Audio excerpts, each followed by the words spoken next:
Warning: Copyright disclaimer. Under Section 107 of the Copyright Act 1976, allowance is made for fair use for purposes such as criticism, comment, news reporting, teaching, scholarship, and research. Fair use is a use permitted by copyright statute that might otherwise be infringing. Nonprofit, educational, or personal use tips the balance in favor of fair use. But the axe forgets, the tree remembers. You can't have a short memory and be black. You open yourself up for attack.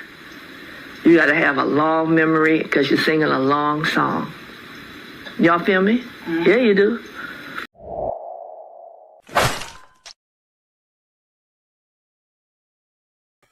What it do, family and friends? Welcome back to the Church of Black Power. If you're not subscribed, go ahead and hit that subscribe button along with the notification bell so you can be notified whenever videos like this drop. Please make sure you're hitting that like and share button so we can beat up the algorithm. Make sure we get this message out to the ears that need to hear. And if you have not done so yet, please click that link in the description. Go to change.org and put your signature on the petition for reparations. And with that being said, family, today we're going to have to get into some talking. We got to do just a little bit talking. Got to do a little bit of talking.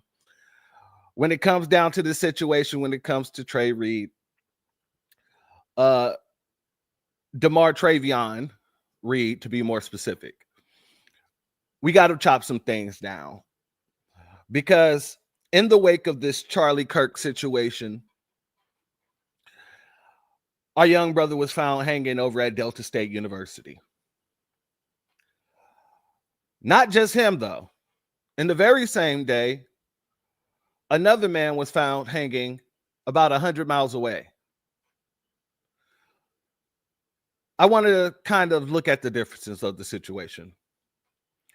And originally what I was going to do with this, I was going to make this another Tale of Two Americas, put it in that series, but I didn't want to wait any longer for the other coroner report to come out. I wanted to touch on this because it just clearly shows a staunch difference in how these cases are being handled. And we got to talk about it. It's necessary, okay? Before we do, though, let me go ahead and give a shout out to the family because we're not going to be here for a long time, but we are going to get into this. So I got to give a B1 salute and a shalom. Shout out to our sister Andrea Jones. Thank you for being here. Much love to you. Reparations Nation. Our sister Aquarius Minded. RBJ in the building. Much love to you. Priscilla Taylor. Much love to you. Najee Calloway. Much love to you. I hope I said your first name correctly. Sybil in the building. Much love to you. Thank you for being here. Shell Nash. Zavon Scott is in the building. Much love to you. Thank you for being here. Our brother Jesse Paris is in the building. Much love to you. Shalom to you, as well as shalom to our brother John Son. Kuat is in the building. Much love to you. Thank you for being here, family. And our brother AO is in the building. Much love to you. Thank you all for being here. For those who are not in the chat, thank you for being here. And those who catch this on the playback, thank you for being here. Family, let's go directly into it. I'm not going to hold you up. Let's get into it.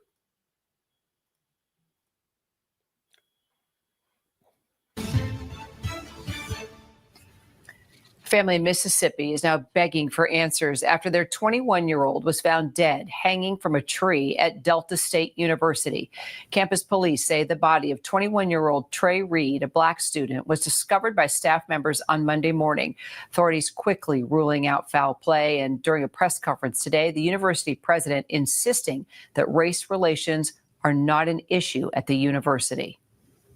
I can say that my heartbreak is comprehensive, not just for Trey, although it is primarily for Trey, but for the fact that the rest of the world has an impression of Delta State that is so at odds with what I know to be this institution. This institution should not be associated with hate or hate crimes. Civil rights attorney Ben Crump, now representing Reed's family, demanding more transparency. The family saying we cannot accept vague conclusions when so many questions remain. Let's bring in our Ike Ajachi. So, Ike, what are we learning from police today? And are they still continuing to rule out foul play? Yeah, Kira, several different agencies surrounding this investigation are saying just that. The Delta State University police chief, he's come out and said that there is no indication of foul play surrounding this incident. He also said that there is no ongoing threat to staff or faculty. Now, if you also look at what the Bolivar County Coroner's Office is saying, it's also falling in line with that. They're saying through a preliminary examination that there are no injuries to 21-year-old Trey Reed's body that are consistent to a physical attack. So that they said that there are no lacerations, no bruises, no broken bones, anything that would look like there was a physical attack to his body. Now, the coroner's office is saying that they are investigating this as a suicide, and they're also saying that the full autopsy is currently being done by the Mississippi State Crime Lab, and that'll be finished in about 24 to 48 hours, Kira. So what is the family saying? Are they thinking it's a suicide? Well, Kira, the family of Trey Reed right now, they are expressing deep frustration and they are demanding transparency surrounding this investigation.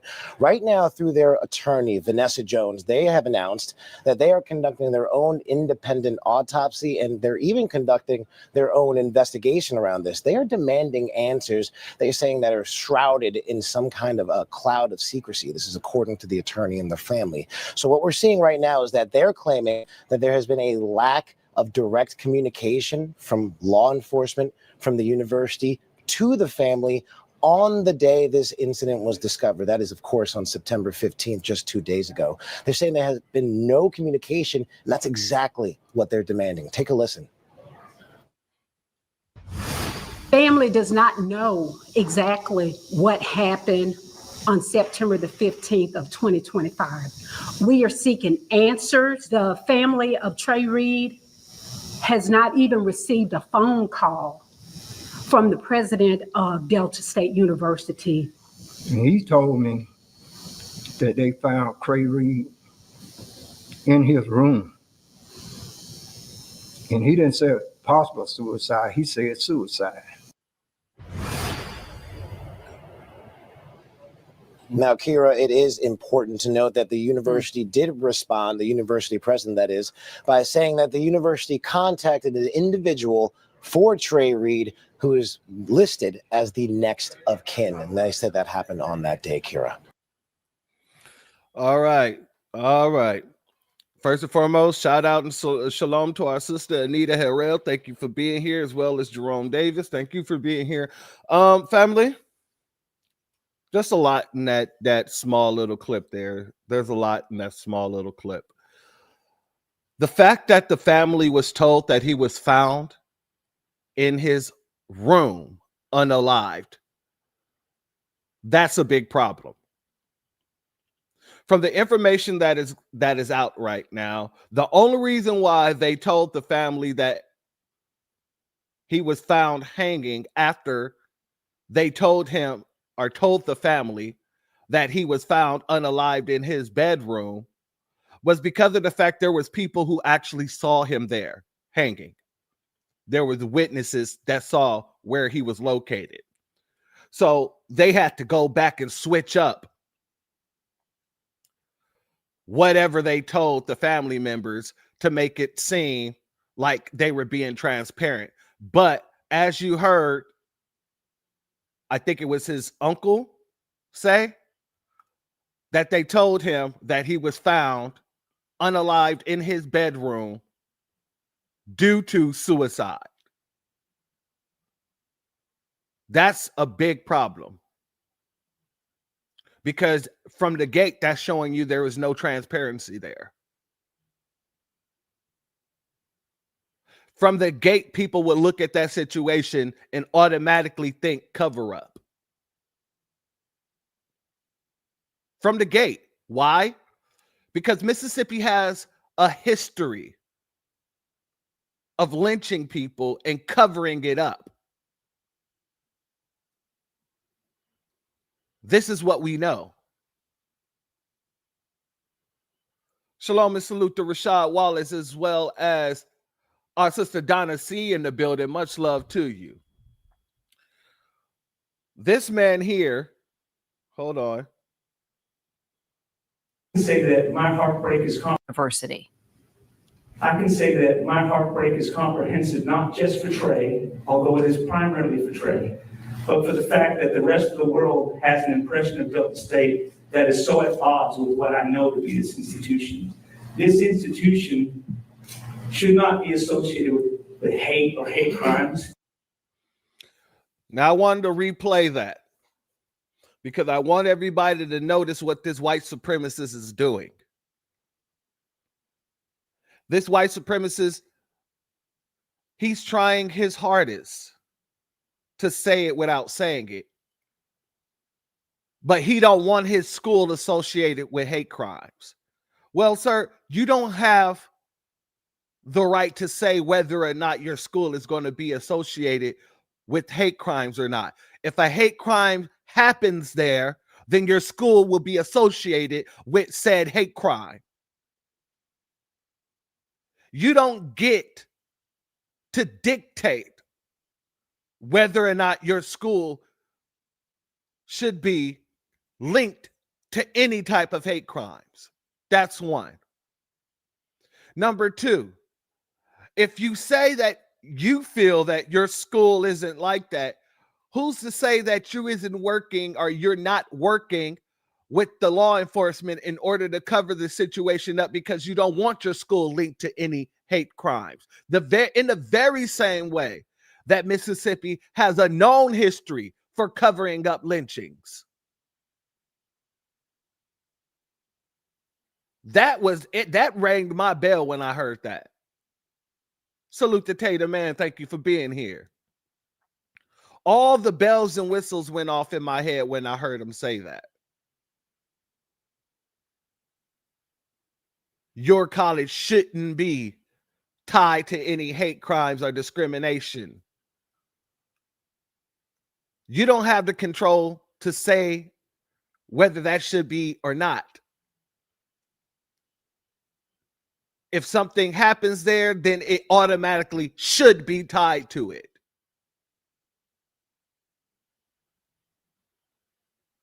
I just found that to be very interesting, family. I want to go here to this other clip real quick. Earlier today, Delta State staff discovered a deceased individual on campus. University police and local authorities were immediately notified and are conducting an active investigation.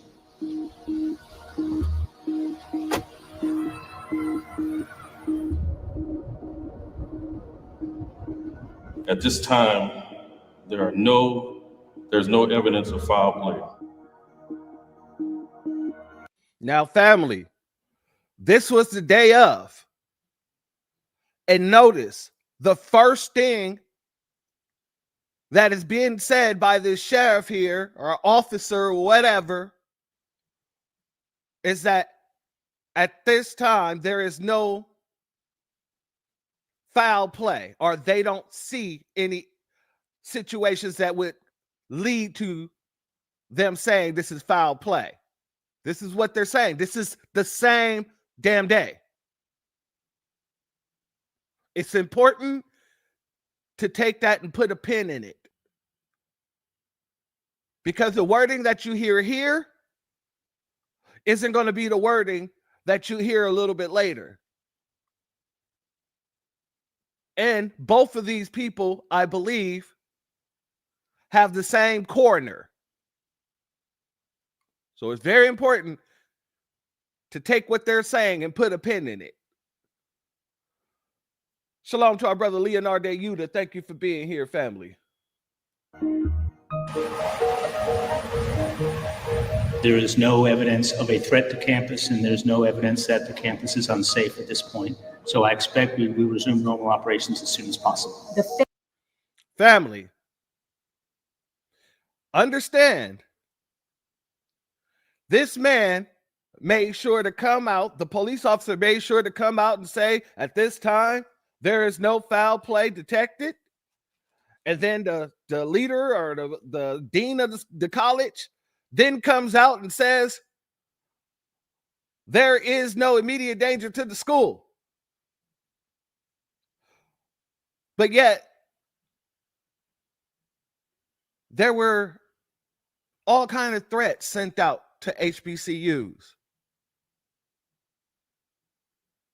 Then you find a black child hanging in Mississippi on your campus, and your immediate go-to is that there is no threat or problem with your, let me replay that because I don't even want to misquote this man. I want you to get exactly what he's saying.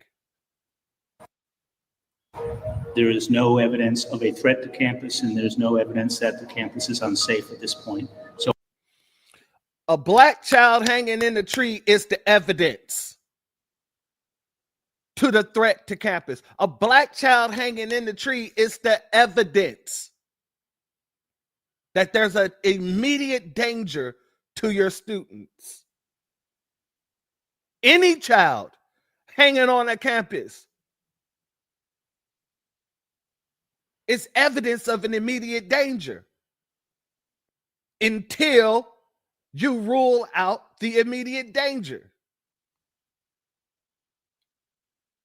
You guys haven't even did a clear-cut investigation yet. You guys, this is the day of. So you guys just came together and decided to go along with the get along by saying there is no immediate danger. We're ruling this as a suicide at this point in time. We don't see any foul play. But there is no actual investigation.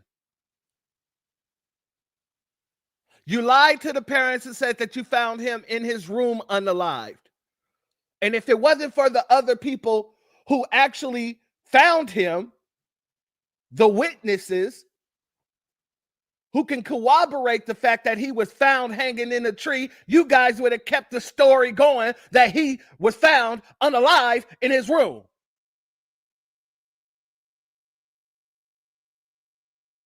This is evidence of foul play.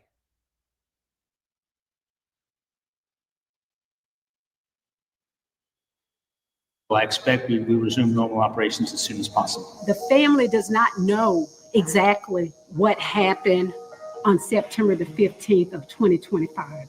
We are seeking answers from Delta State University. We're seeking answers from the coroner's office. We need answers. As of this point, the family of Trey Reed has not even received a phone call from the president of Delta State University and to tell them exactly what happened to their child that they entrusted to Delta State University. So they ain't even get a phone call from the dean or anybody, the director, nobody at the college to explain anything. And you're telling me that's not weird? Not you guys, but these folk. In every step that these people have taken, it has been riddled in weirdness. Not weirdness as of, oh, that's just weird. No, weird as in, yeah, that usually wouldn't happen if it was any other case.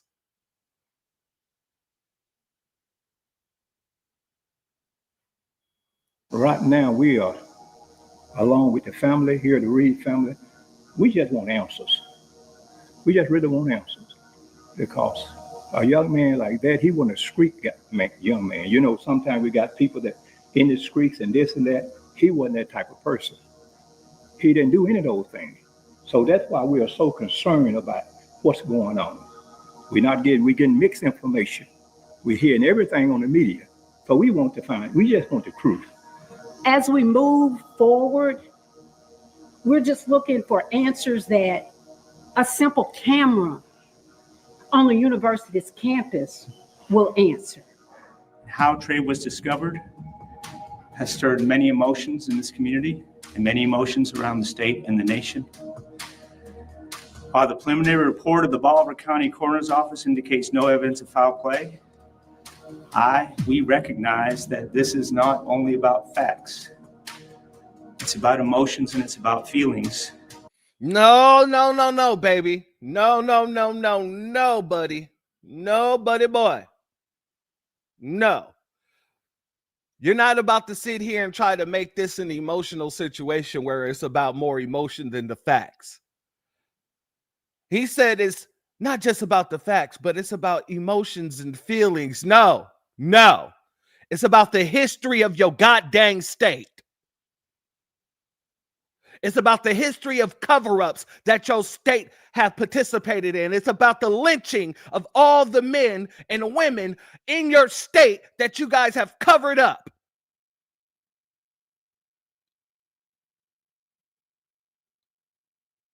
You're not going to sit here and make it seem like it's about feelings. No, this is about logic.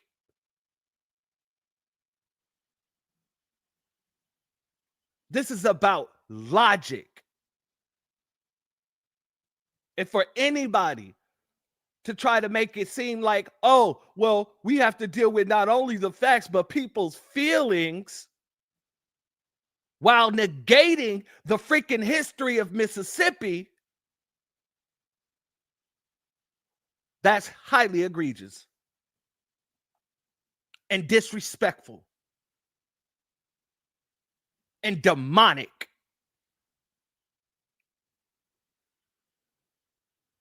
Let's be very clear about this. Shalom to Classy K. Thank you for being here, family. Much love to you.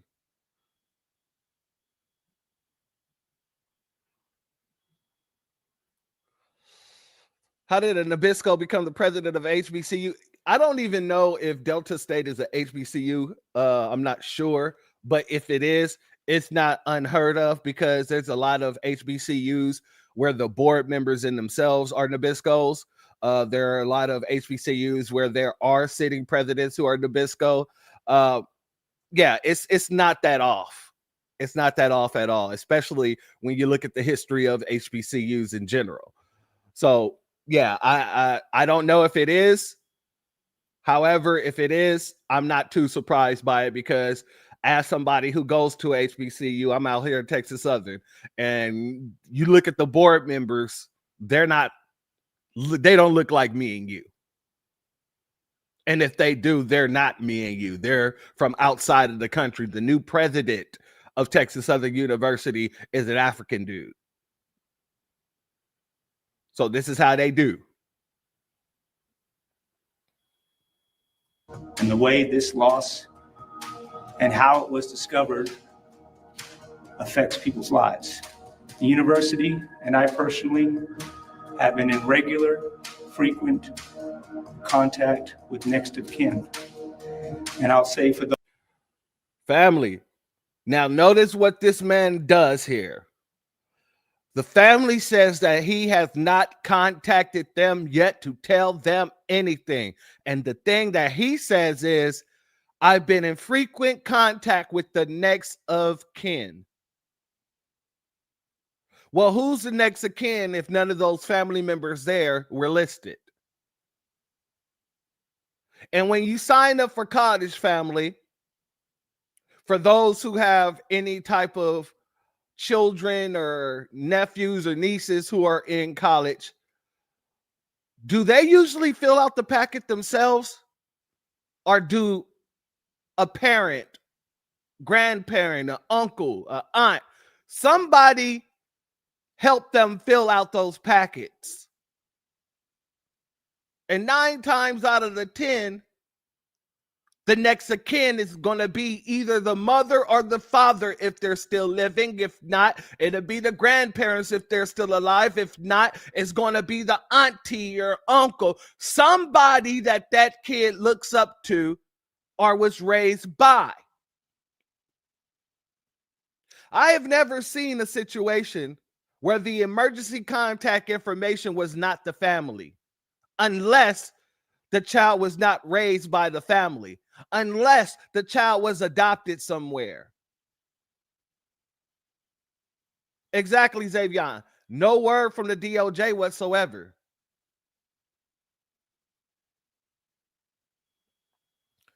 But let's listen to what he said the next of kin was. Those of you who are not used to how universities work, I'll take a moment to explain. When a student comes to this university, or almost any university in America, they fill out a contact form. This applies to Trey Reed and applies to every other student at Delta State. The student chooses who to indicate is their personal contact. Trey Reed gave us 2 names and the contact information for the people he wanted to be contacted in the event of an emergency. And we have maintained contact with those 2 people. And I know this may seem like some kind of legalistic distinction, but this is how we have to operate. This is a choice made by the student, and a choice made by the student has to be respected even when the student's no longer with us. Family, I call cap. I call cap on what this man just said 100-fold. Are you telling me that you have no contact information on the parents? The student filled out all the information and he made his contact, the 2 contact personnel, the people to contact, the next of kin, 2 folks that deliberately would not contact his parents if something happened to him. Really? I would have to see that for myself. The parents need to see that to see whether or not it's his handwriting on those forms. Because that doesn't make any sense. It just doesn't. Even if a friend of mine put me as the next of kin, they're doing it for a reason. They know that I'm going to contact their family as soon as I get a call about my boy being hung in a damn tree. The first people I would contact is the family. And you're telling me that you've been in constant contact with friends of his, yet they didn't contact the family. And if they did, they didn't tell them that, well, we spoke to the dean and we're in constant contact with the dean. That doesn't make any sense whatsoever. That makes no sense. Shalom and salute to Rosalind and Dorsey. Thank you both for being here, family. Much love to you. Family, let's get into this article. Here. Police initially told family of Black student found on campus tree that he died in his dorm, lawyer says.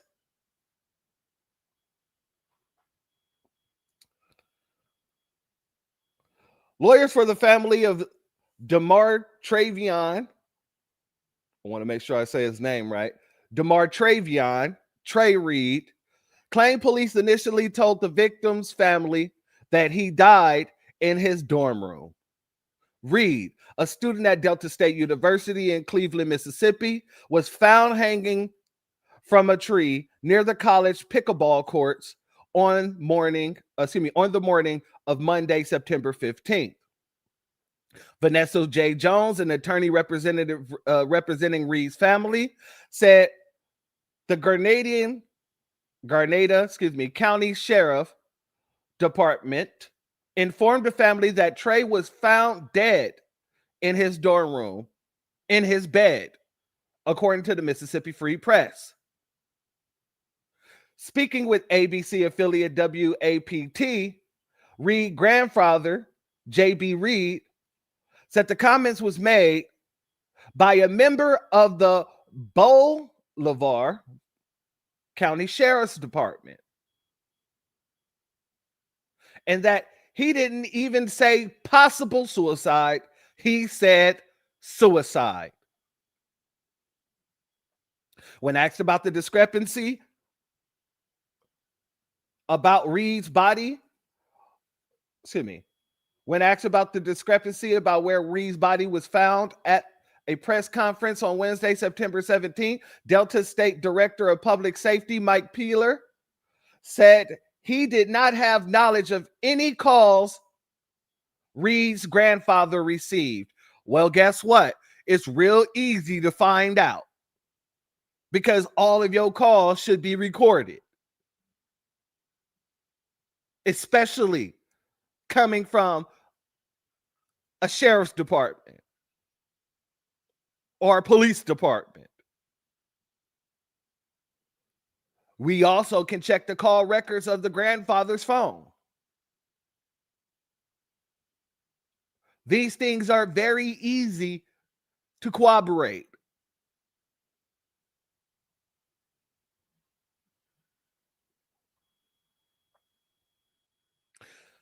Jonas, I think they had a little typo here. I think they're talking about the attorney Jones. So I'm just going to say Jones. Jones has called for university officials to release any surveillance footage they have that might shed light on Reed's death. Family, this is another situation where the college campus is withholding evidence in the situation.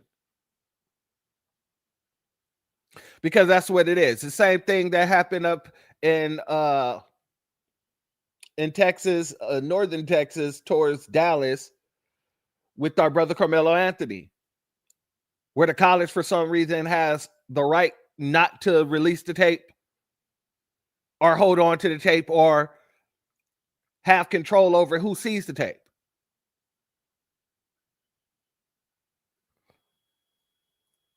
Exactly. Fed's supposed to be there in 24 hours. You didn't get that whatsoever. The family does not know exactly what happened on September 15, 2025. Jones said, according to WAPT, we are seeking answers.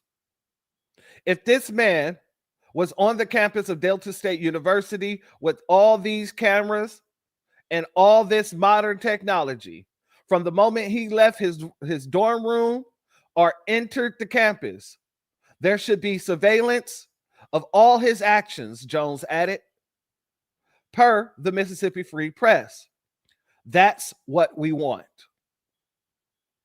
During Wednesday's press conference, Peeler confirmed that there are videos and they're in the hands of the investigation team. So the family should be able to go up and view those videotapes. They should be able to view those videotapes. And if I'm the family, I would get an independent investigation done on the releasing of those tapes as well, because once they release them to the public, they might be doctored.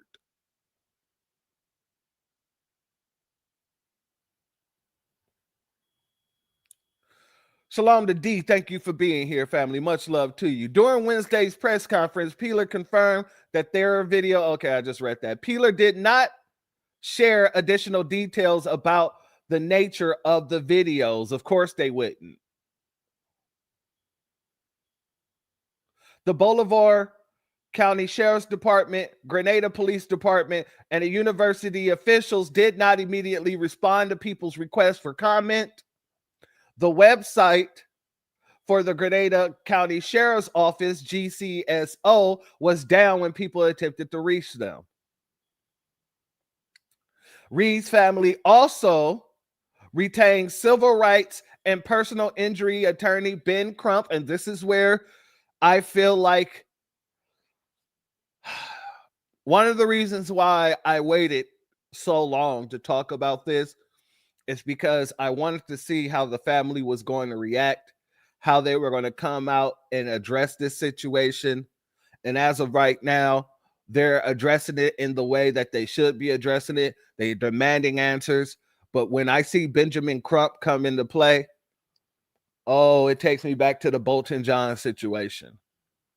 When I see people like Conscious Fleroy, Unconscious Fleroy, pushing this story, Ayanna pushing this story, and people in those circles pushing the stories that the average Democrat shill, it got my gears turning on whether or not we need to be stopping so hard right now.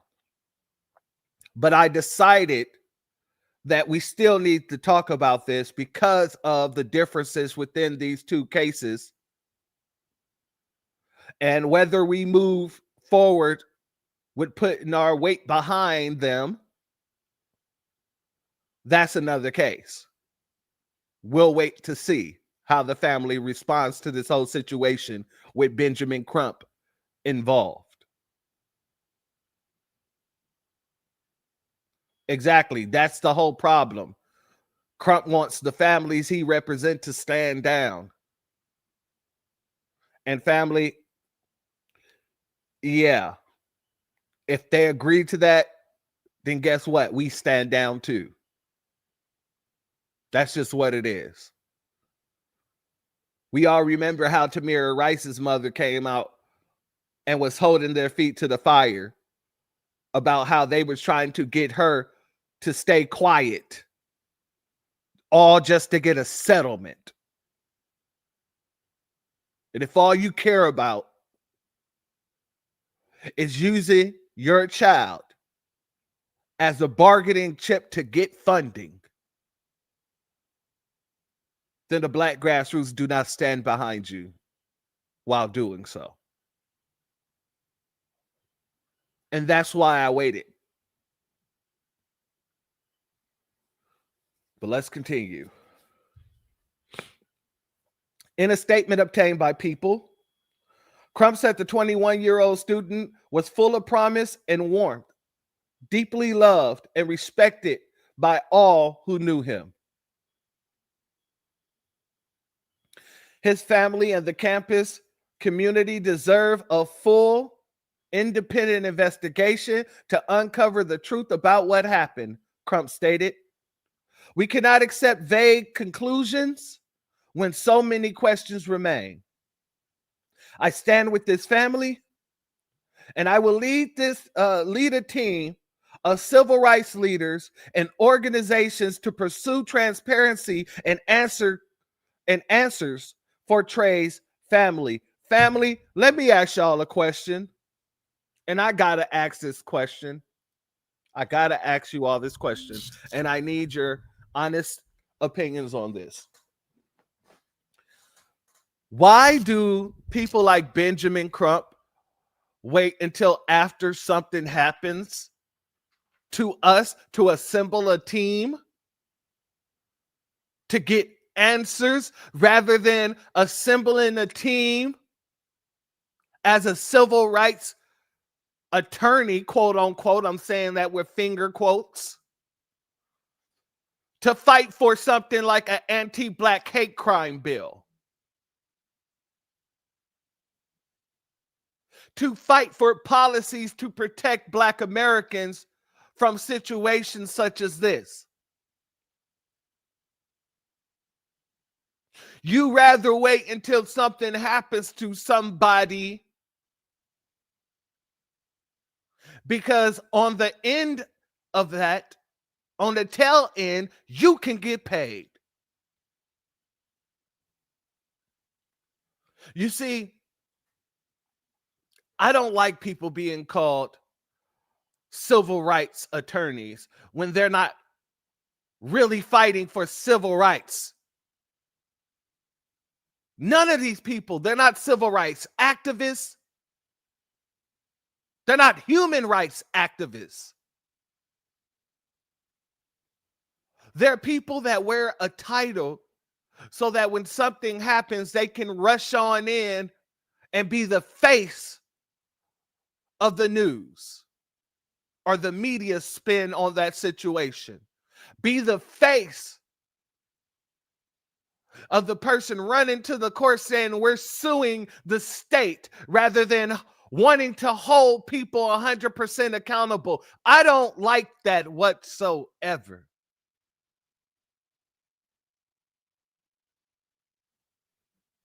You know who was a civil rights activist in my eyes?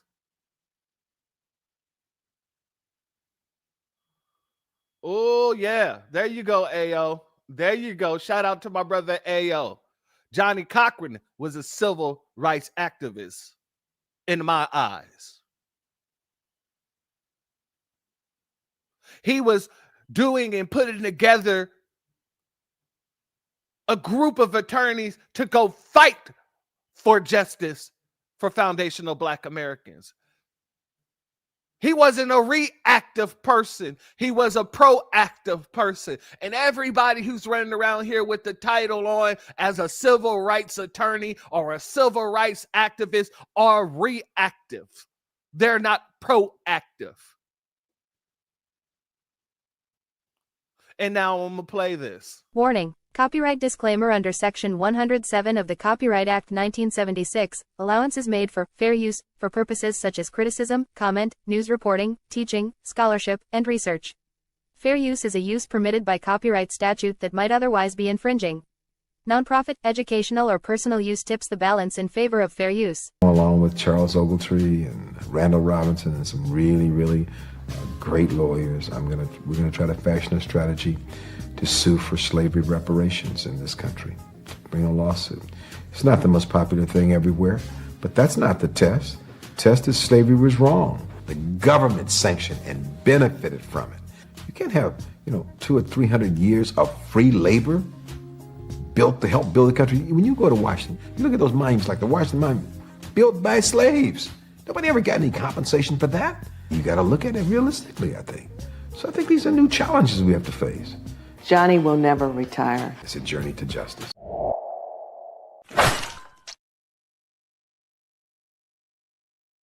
And that journey to justice is now being led by the Black Grassroots. And we understand what an ambulance chaser looks like. And we also understand where people is using our brothers and sisters, the death of our brothers and sisters, in order to build some sort of statue or status for themselves. These people aren't really about protecting us, our children, our children's children, because they would be proactive when taking a stance on things like an anti-Black hate crime bill, things like transformative policies for Black Americans, for things like reparations. That's justice.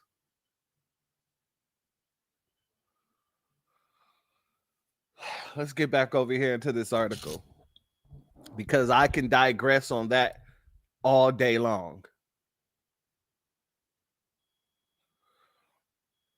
Several social media posts have alleged that Reed had 2 broken legs and additional injuries that would have made it impossible for him to hang himself. The Clarion Ledger previously reported. Well, here's the thing. Are they the same people who found him hanging? If they're the same people who found the young man hanging, then I'm inclined to believe what they saw. Because if they saw him hanging, you can clearly see when arms are broken, when legs are broken. You can clearly see contusions. So I would need to know if it was the first people who saw this kid hanging making these statements.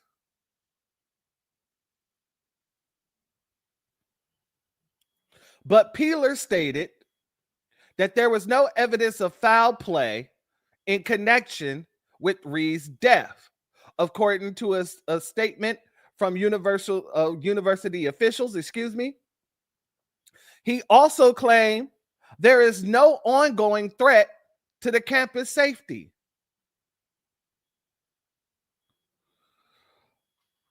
Based on their preliminary examination, the Bolivar County Coroner's Office said that Reed did not suffer any lacerations, contusions, compound fractures, broken bones, or injuries consistent with an assault, according to the ledger. What does that mean, consistent with according to the assault? So if you're saying that you didn't find any of these things that's consistent with assault, did you find any of these things, period? You see, they try to play these little word games. We didn't find any lacerations, contusions, compound fracture, broken bones, or injuries consistent with an assault. You did not say that you didn't find any lacerations, contusions, compound fractures, or broken bones, or injuries at all.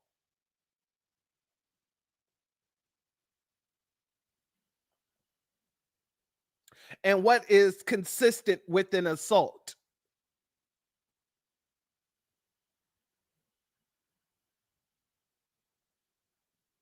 These are questions that I'm sure the family has as well.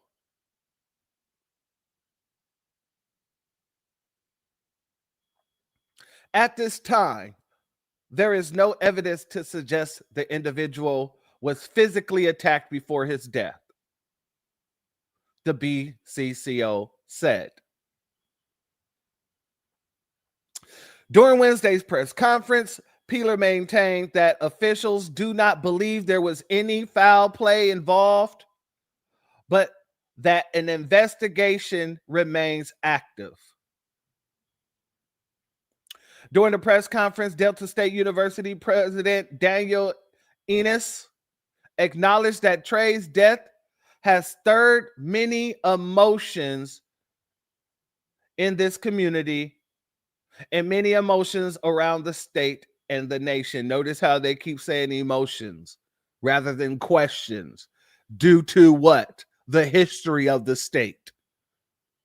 They keep trying to throw in emotion, emotion, emotion, as if there's no logical reason to believe that they're covering things up. Shalom and salute to our brother Breeze Omega in the building. Much love to you. And also, shalom and salute to our brother Drew Laston in the building. Much love to you. Thank you for your Cash App donation, my brother. Your donation is blessed tenfold, and I appreciate your contribution. All right. While the preliminary report of the Bolivar County Coroner's Office indicates no evidence of foul play, we recognize that this is not only about facts, Enos continues. It's about emotions and about feelings. This is their talking points, family.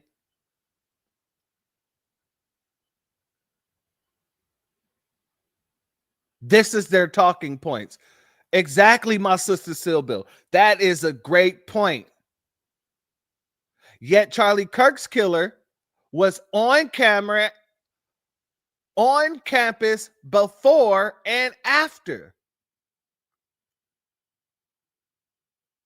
Yeah, absolutely. Absolutely. Such word salad bull stuff. Exactly. They don't expect anybody to pick up what they're trying to lay down. The second that you're trying to make, he said emotions several times in his press conference. And then now the media is using emotion, emotion, emotion, without speaking about the context of why people look at it as a situation of cover up.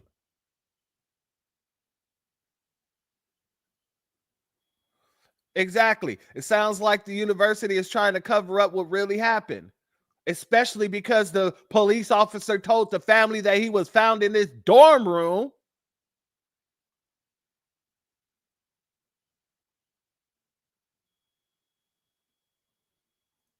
Exactly. Feelings over facts.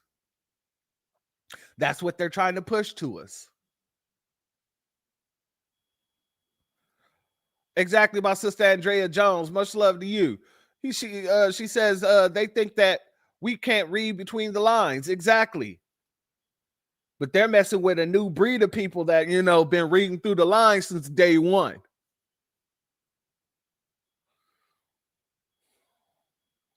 Reed's body has been transported to the state medical examiner's office for autopsies. Preliminary results are expected within the next couple of days.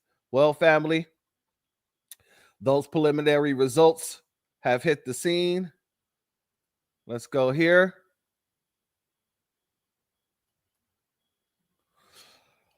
Cause of death revealed for Black student found hanging from tree on college campus. And we're not going to read all of this. I mean, it's not that much. Matter of fact, let's just do it. Authorities have released the results of the autopsy performed on Trey excuse me, DeMar Travion Trey Reed. That's a hell of a name. Whoever named the boy gave him a hell of a name. I ain't gonna lie. Reed, 21, was found dead hanging from a tree on the campus of Delta State University in Cleveland, Mississippi. On Monday, September 15th, the young man was a student at the school.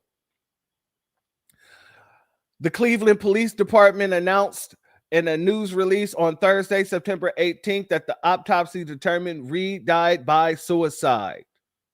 Police said the Mississippi State Medical Examiner's autopsy findings are consistent with the initial investigation, determining the cause of death to be hanging and the manner of death as suicide. Our thoughts and prayers. How god dang dare you?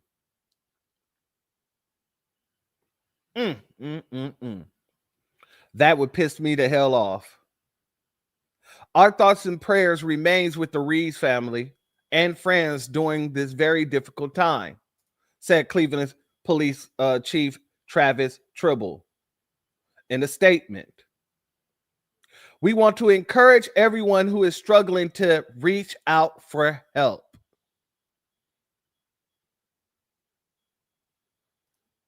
Exactly, my brother. Quick autopsy. Oh, we're going to get into that too.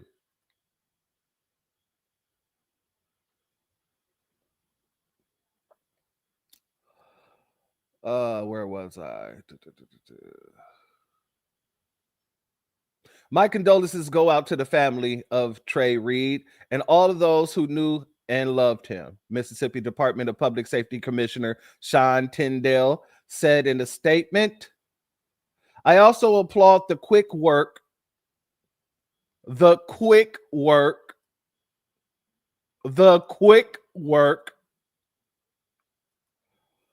by the Cleveland Police Department, the Mississippi Bureau of Investigations, and the Delta State University to bring closure to his family. And I condemn the rumors circulating regarding his death. Family, does that seem like people who went and did a thorough investigation? That sounds like a bunch of people who was trying to wrap this up in a tight, pretty little bow and get rid of it. And then the man goes on to say he condemns the rumors circulating regarding his death. When the rumors are literally that he was hung, and the police department told his family that he was found unalive, suicided in his damn room, his dorm room.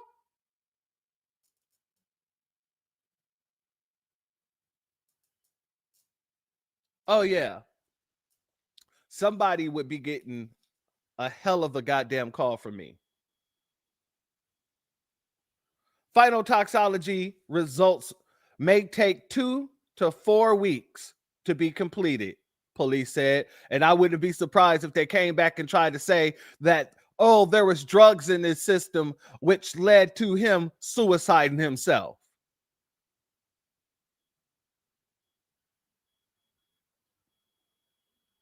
Police and lawyers for Reed's family did not immediately respond to people's requests for comment.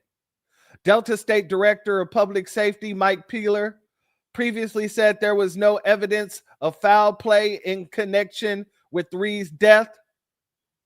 The Bolivar County Coroner's Office previously said in a statement that Reed did not suffer any lacerations, contusions, compound fractures, broken bones, or ignorant injury. Excuse me.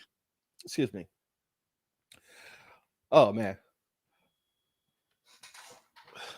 Give me a second, family. Get a little water. Our injuries consisted with an assault, according to the ledger. At this time, there is no evidence to suggest the individual was physically attacked before his death, they added. Concerns have been raised about the handling of this case. The family has challenged the autopsy report, as they should.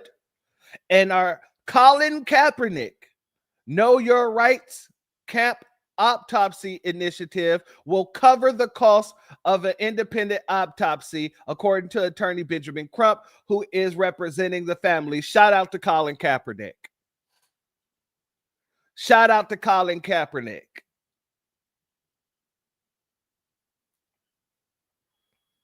Vanessa J. Jones, another attorney representing the Reed family, said the Grenada County Sheriff's Department informed the family that Trey was found dead in his dorm room in his bed, according to Mississippi Free Press. Reed's grandfather, J.B. Reed, said the comments was made by another member of the Bolivar County Sheriff's Department, according to ABC affiliate WAPT. He added that the officials he spoke with did not even say possible suicide. He said suicide. Exactly, my brother. Congressional Black Caucus still hasn't demanded a hate crime bill for us whatsoever. That's because they're the Congressional Caucus. The Congressional Caribbean Caucus is what we need to be calling it.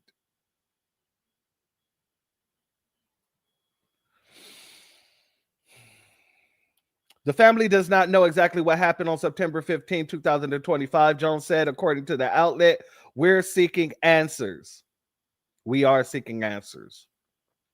When asked about the discrepancy about where Reed's body was found at the press conference on Wednesday, September 17, Peeler said he did not have knowledge of any calls Reed grandfathers received. In a statement obtained by People, Crump said Reed was full of promise and warmth, deeply loved and respected by all who knew him. His family and the campus community deserves a full independent investigation to uncover the truth about what happened, Crump stated. We cannot accept vague conclusions when so many questions remain. And I believe these are, this is just a same statement, but I'll read it. I stand with the family and I will lead a team of civil rights leaders and organizations in pursuit of transparency and answers for the Trey's family. He added, calling for a thorough and transparent investigation into Reed's death. So that's those articles that I wanted to bring to you guys when it comes to our brother Trey Reed and his suspected unaliving. Now let's get over here to the other man who was found hanging about 100 miles away from where Reed was found hanging in Vicksburg. And in these articles, family, I want you to pay close attention to the wording that they use here. Homeless man found hanging from a tree in Vicksburg, raising fears after early DSU hanging. Shalom and salute to our brother Antithesis in the building. Much love to you. Thank you for being here, family. And apparently, family, there was a situation going on where they was using, when reporting on this, they were using the wrong picture of the man here by the name of Corey Zukastis, I believe.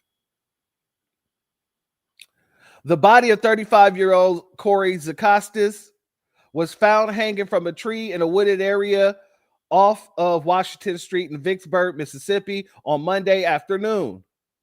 Zukastis was from Brandon, Mississippi. It was a white male in a wooded area where people who live. Give me 1 second, family. I got to pull this down.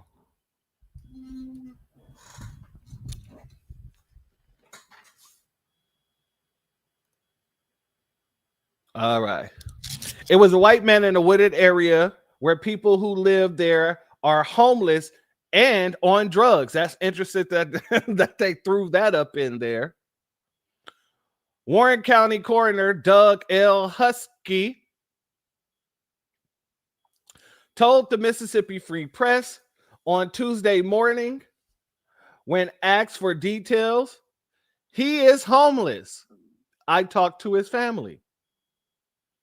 The coroner said he would not speculate about whether foul play was involved or if the death was a suicide. It's very interesting that they refuse to speculate here. But when it comes to this situation here, oh, they came out right away and said that there was no foul play. There was no evidence of foul play. There was no evidence of the school being targeted or in danger of of any type of situations like this.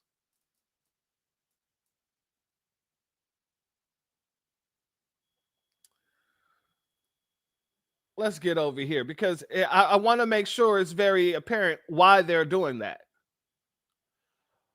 We don't ever say suicide or anything until the autopsy is over with. What happened here?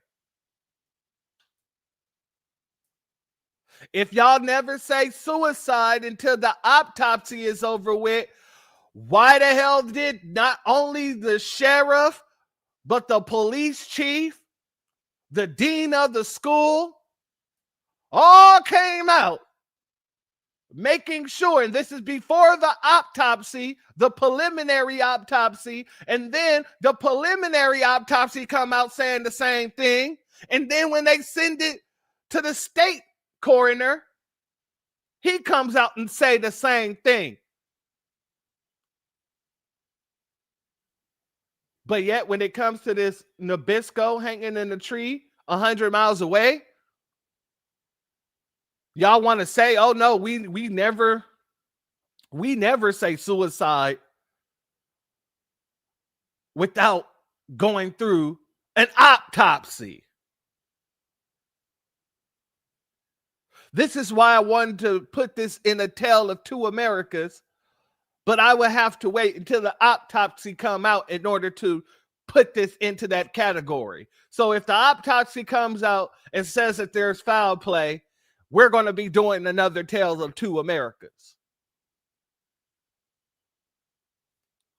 Exactly, my sister. They're on code. That's what we're seeing here. A bunch of people who are on code.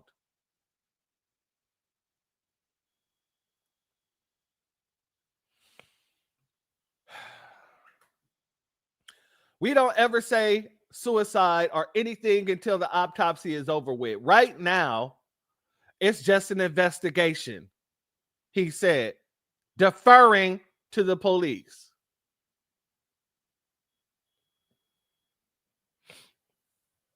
The Vicksburg Post, reported on Wednesday that Zucatis was a man who was who had a child and loved his dog. Family,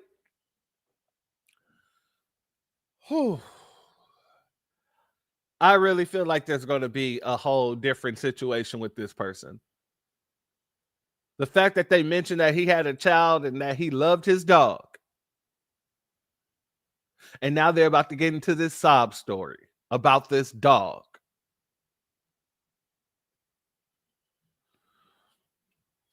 So much.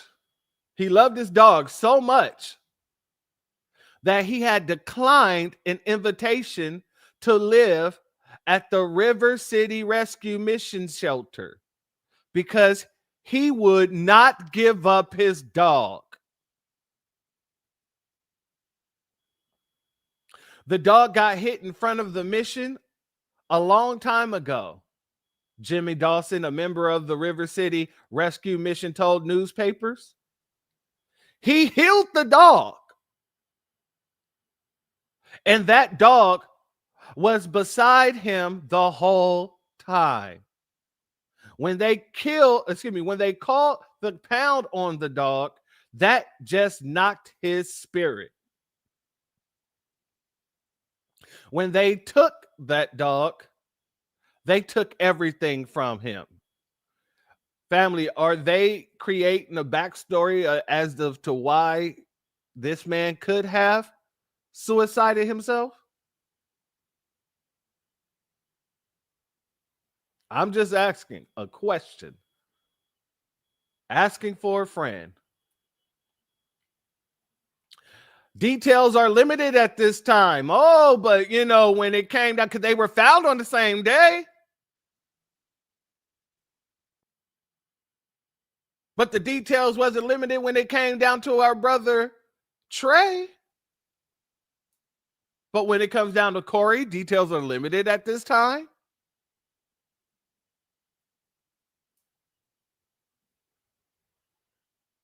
In a statement Tuesday afternoon, Vicksburg's police chief Larry Burns confirmed that Zukatas was found around 1:30 p.m. daytime on Monday in a wooded area near the Ameristar Casino, but did not, he was found by a casino? But did not say whether police suspected foul play.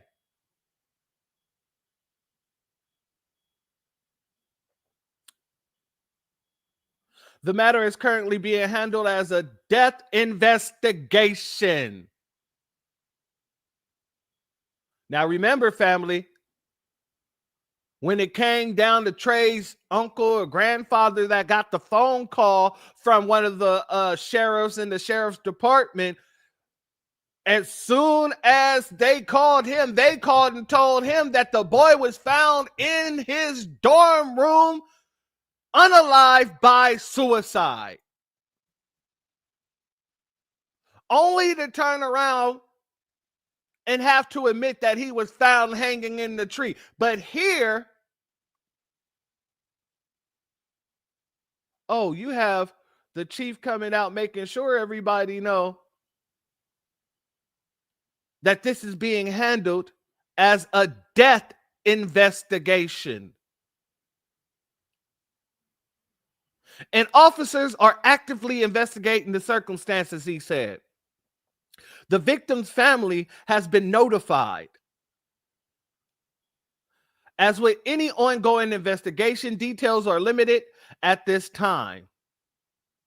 Once additional information becomes available and can be released to the public, the Vicksburg Police Department will provide an update. None of this was said by this department, by the Bolivar County Police Department. None of this was said by the Bolivar County Coroner's Office.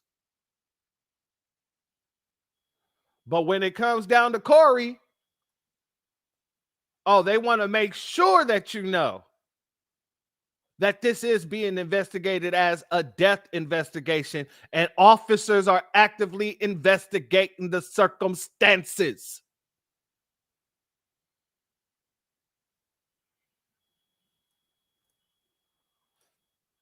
Salute to my sister Aquarius Minded. She said, like you said, church, a tale of two worlds. Absolutely.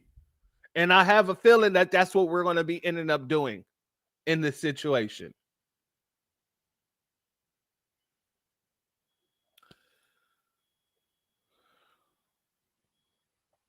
Burns expressed his sympathy to the Zukatas family and said that he and the rest of the department appreciates the community's cooperation as this investigation continues.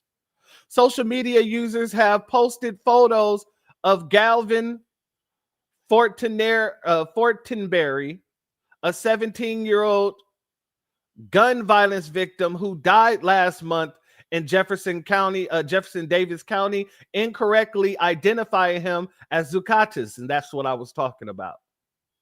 Another photo that the Economic Times and Yahoo published appears to come from the Facebook page of a Florida man named Corey Zukatas, but Husky told Mississippi Free Press on Tuesday afternoon that the man in those photos was not the same Corey Zukatas who died in Mississippi on Monday. And if you're curious, this is the photo that they had circulating.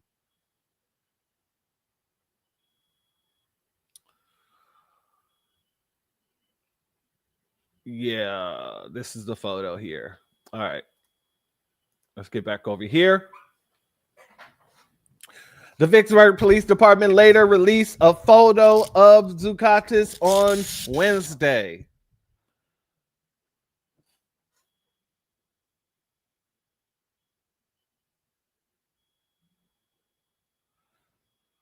All right. So this just goes into the tie. Zucatis' body was found mere hours after officials found a student hanging in a tree around 100 miles away from Delta State University campus in Cleveland, Mississippi. But despite rampant social media speculation, police in Vicksburg said the two deaths are not related. Yeah, they would say that. You know why? Because they're actively investigating his case. They're trying to shut down his case. They did everything they did in this case where they're saying we need to wait until we get more information, all of that. When it comes down to our brother Trey's case here, they didn't do that. Everything was a quick cleanup. As I read in this statement here, where he was talking about, I like to thank all the departments that quickly investigated. For them, when it came down to this young brother Trey, it was about getting this closed quickly. But for this guy, oh, y'all, everybody got to wait. We don't have all the evidence. We don't have all the information. This is an active investigation. We are investigating all the circumstances.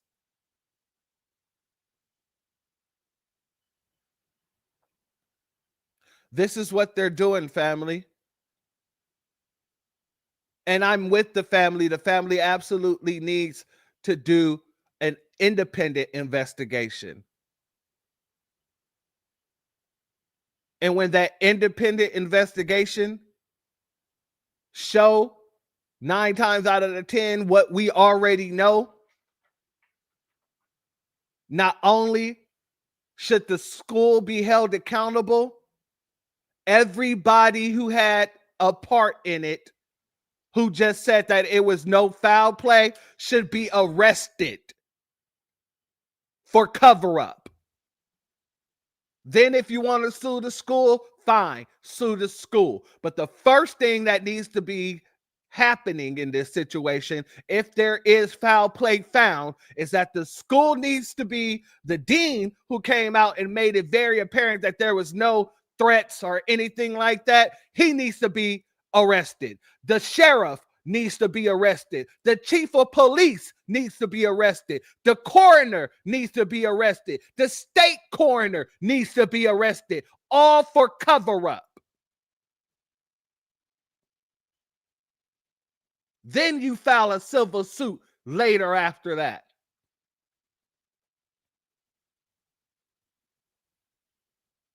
But don't let me find out that everything is what we think it to be. We know it to be honest with you, allegedly. And the first thing that you guys go and do is file a civil suit rather than a criminal.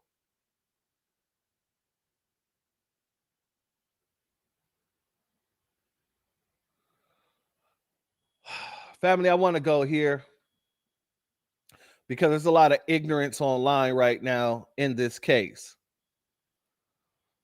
I want to touch on something one of these coon Kettas, I don't even know if she's even FBA. I highly doubt it.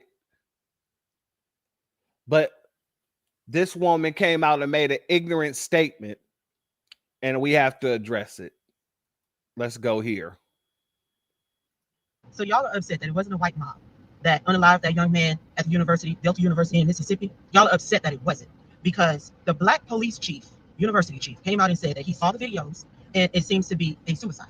Then you had the black coroner's office, which is black men, that also coincided his reports with the university police. And then you also have the Black County Sheriff as well. All of them are in on this investigation in a town that is predominantly Black.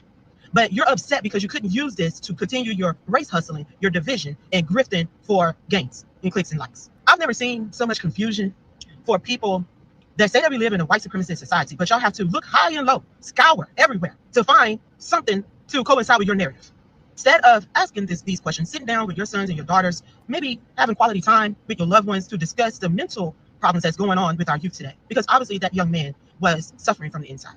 Now, of course, the family is going to get independent autopsies. They want independent investigations, as they should, because he wasn't the only one that was found from the tree. It was also a white man that was 100 miles around the same day that was also found. He was a homeless white man. But since that doesn't fit the narrative, nobody brought that up. So if I was a family, if that was my son or my daughter, I would want a full out investigation. But y'all jump to conclusions to automatically say, oh, it's white people that are doing this. They're now lynching Black people. It's giving a bit of narcissism to me, because y'all cannot stand when the attention is not on y'all. You know, an opportunity to tear up the streets and riot and blame white people and all of this kind of stuff.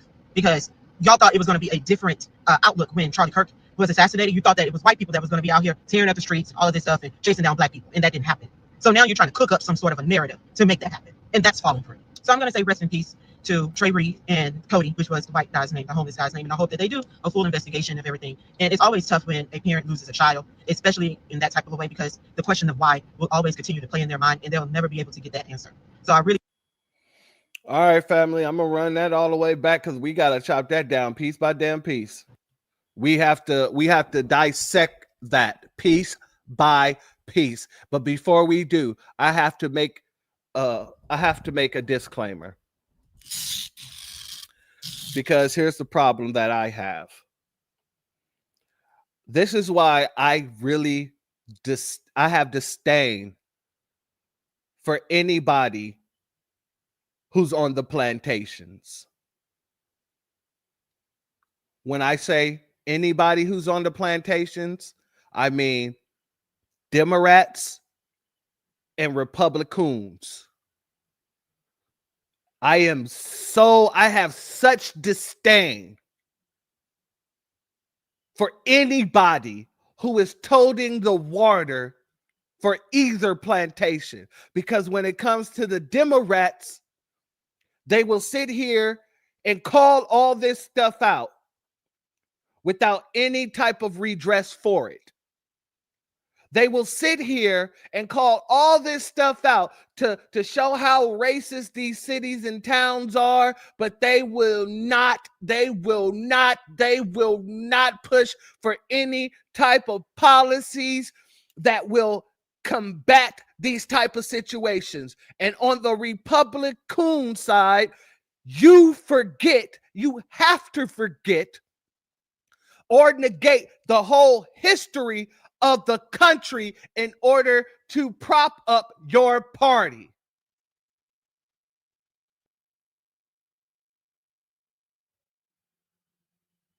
You tend, and this goes for a lot of people who jump over from Democratic Party over to the Republican Party.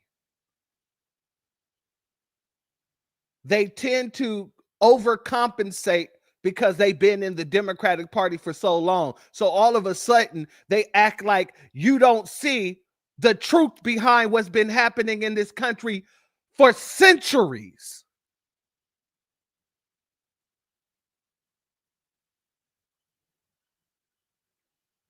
And you act like everything is just a game to you people. Our survival is not a game to us. It's you people that like to take situations and make it a narrative to fit whatever type of agenda you want to fit. We don't do that in the Black grassroots, because when we're in danger, when our children is in danger, that's not a game. It's you people that leave one plantation for the next and then decide to hold the water as much as you can for that party. It's you people that literally tries to give cover to these same people because they're white in your party. We're out here calling it out for what the hell it is. anti-black racism, regardless of the side.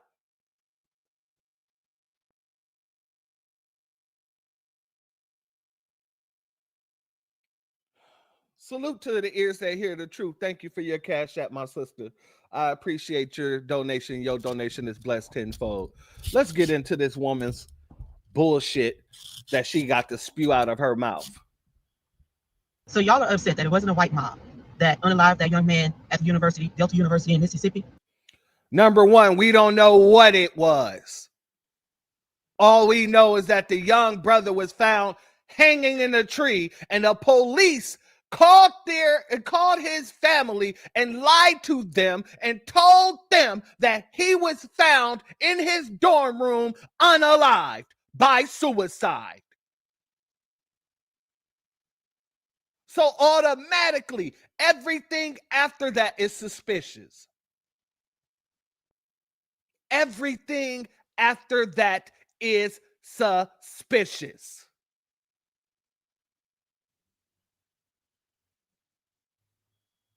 Y'all are upset that it wasn't, because the black police chief, university chief, came out and said that he saw the videos and it seems to be a suicide. Then you had the black coroner's office, which is black men, that also coincided his reports with the university police. And then you also have the black county sheriff as well. All of them are in on this investigation in a town that is. Ma'am, you're acting like there's no such things as coons. I know they exist because I'm looking at one. You act like there wasn't situations where the sheriffs, the police department, and the coroner didn't get on code with each other previous to this. And just because it's a predominantly black town or whatever, it's not black owned. The sheriff might be black. The police chief might be black. What is the commissioner? What does it even matter what if they're black or not when we know the history of Mississippi? You act like those blacks. You act as if these people wouldn't fall in line when they've been falling in line all this damn time.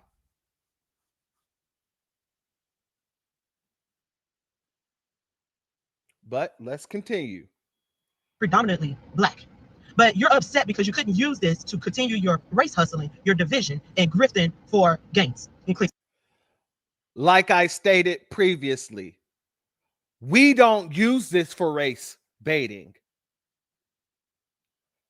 A young man that's a part of our community was unalived. People such as yourself use this as a race baiting situation.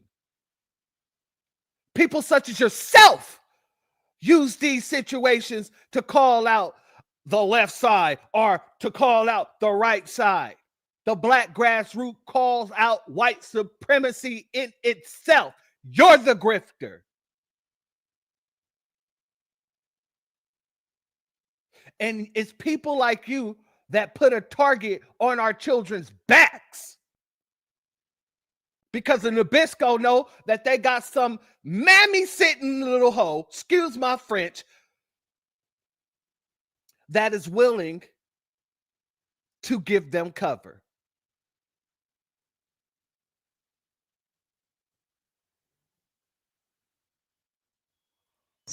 I've never seen so much confusion for people that say that we live in a white supremacist society, but y'all have to look high and low, scour everywhere to find something to coincide with your narrative. Ma'am, we don't have to look high and low. We can look straight ahead. In this situation, you bring up, and you're about to bring up this person, Corey, where the investigators are being more meticulous in his investigation than there were in Trey's. That's white supremacy. That is the system in which we fight against. A system that automatically calls a young man's family and lied to them about where he was found unalived, and then called it a suicide. And then within days, the case is all wrapped up in a nice little pretty bow. The case is all wrapped up in a nice, pretty little bow. But when it comes down to Corey, oh, everybody, you got to wait. We're still actively investigating every situation and possible occurrence. Every possible scenario. We will leave no stone unturned. And these two cases happened in the same damn day, in the same damn state.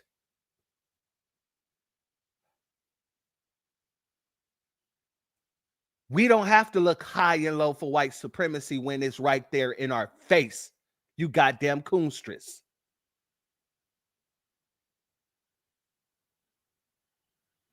Oh, Most High, give me patience and give me strength, because people such as this, Instead of asking these questions, sitting down with your sons and your daughters, maybe having quality time with your loved ones to discuss the mental problems that's going on with our youth today. Because obviously that young man was suffering from the inside. Now, of course, the family. So she uses the white supremacist talking point in order to justify whatever she's saying here. Go figure. Go figure. Is going to get independent autopsies. They want independent investigations, as they should, because he wasn't the only one that was found from the tree. It was also a white man that was 100 miles around the same day that was also found. He was a homeless white man. But since that doesn't fit the narrative, nobody brought that up. So, oh, no. Everybody brought it up. The difference is he's getting the actual investigation, and the Reed family has to do an independent investigation in order to get an actual investigation. Colin Kaepernick had to come from whatever shadow, out of whatever shadow he was creeping in. He came out of the shadow to offer to pay for an independent investigation, because there was no real investigation when it comes to Trey Reed's case. That's the difference. And you, as a little white supremacist sympathizer, is sitting here, you're negating that whole damn part.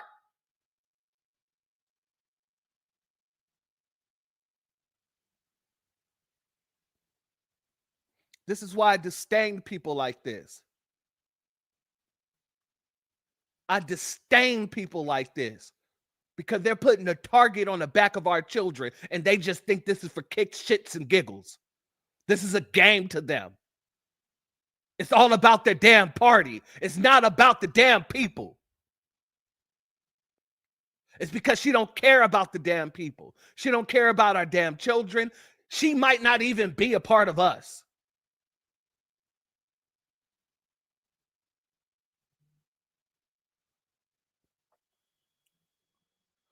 Shalom and salute to Black Warrior Spirit. Thank you for being here, family. Much love to you, as well as our brother Still Kevin Trees in the building.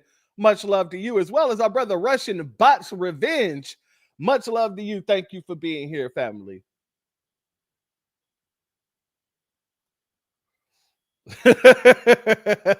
She's probably one of those passing around the heavy. Hey, I wouldn't be surprised. Like I said, a lot of the times that these people come out after leaving the Democratic Party, they overly compensate for being a Democrat. And so they jump into all the talking points of the white supremacists, rather than understanding that you're not a left or a right. You're a person who is a foundational Black American or Black American. and you should be protecting black interests. Protection of black interests is our children. Lord Most High, please forgive me. Like I said, these people irks my nerves. Salute to our family, Germadonna in the building. Much love to you. I don't think she FBA. I don't think so either. However, I'm just saying, whatever she is, she's putting the target on our children by sympathizing for these white supremacists. And I'm going to show you that she's sympathizing, because in the next clip, I'm going to show her sympathizing.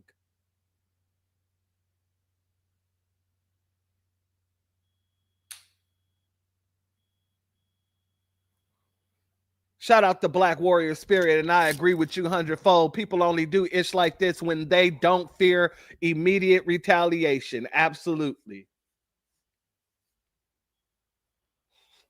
She sounds like a tether witch. I agree with you 100-fold.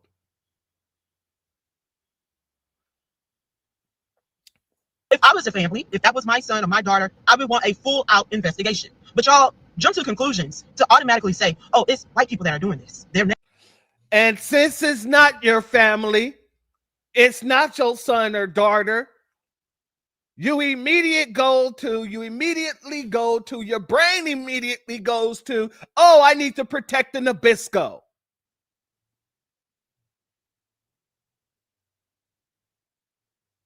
See, the difference between you and us is that we understand that the Nabisco ain't the only person that could have done this. I wouldn't be surprised if it was people such as yourself. Because I know, and many of us know, that the Nabisco is just one element in this equation. You know, other people that want to be like the Nabisco, they typically go around trying to be like the Nabisco. Lynchings included.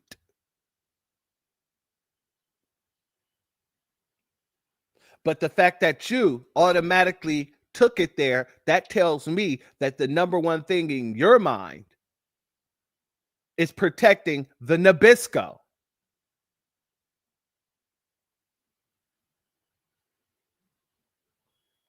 Now, lynching black people is giving a bit of narcissism to me, because y'all cannot stand when the attention is not on y'all. You know, an opportunity to tear up the streets and riot and blame white people and all of this kind of stuff.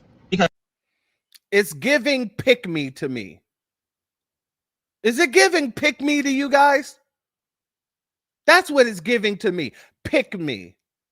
Hey, White Zaddy. Look at me reprimand black people. And after looking at this forehead, I believe you're absolutely right. I don't believe she's one of us.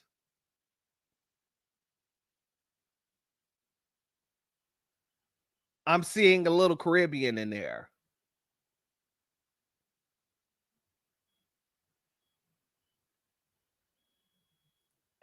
y'all thought it was going to be a different outlook when Charlie Kirk was assassinated. You thought that it was white people that was going to be out here tearing up the streets, all of this stuff, and chasing down black people, and that didn't happen. So now you're trying to cook up some sort of a narrative to make that happen, and that's falling through. So I'm going to let me tell you something, bitch, and I got to say bitch on this, because this, you a bitch for this. We don't give a damn about Charlie Kirk and didn't care about what was going to happen on the back ends of Charlie Kirk. You care so damn much. That was you. Obviously, you cared. And you're trying to make it seem like we were out here like, yeah, you know, they're about to tear up the streets. We didn't give a damn. The only thing we gave a damn about was the fact that a white person killed another white person, and Nabisco shot another Nabisco, but yet HBCUs got threatened.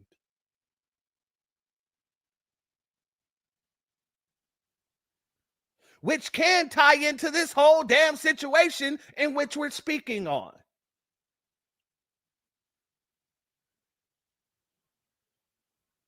HBCUs get threatened all of a sudden in one of the most racist states where we have a history of lynchings and cover-ups. All of a sudden, a black child is lynched. Are you serious?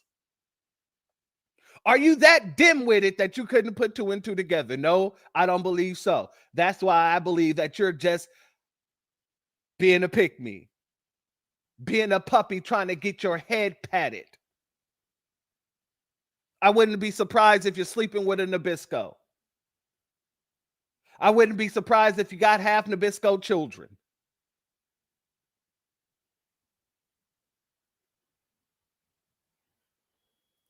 Say rest in peace to Trey Reed and Cody, which was the white guy's name, the homeless guy's name. And I hope that they do a full investigation of everything. And it's always tough when a parent loses a child, especially in that type of a way, because the question of why will always continue to play in their mind and they'll never be able to get that answer. So I really hope. No.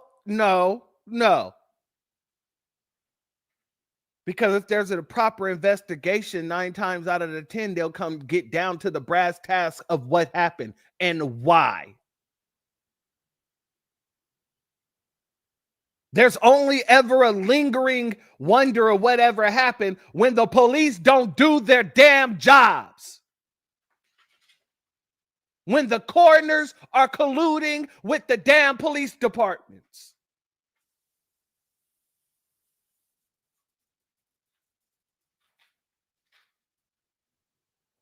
Family, let me show you how much of a goddamn bootlick she is. This is how she talks about Charlie Kirk.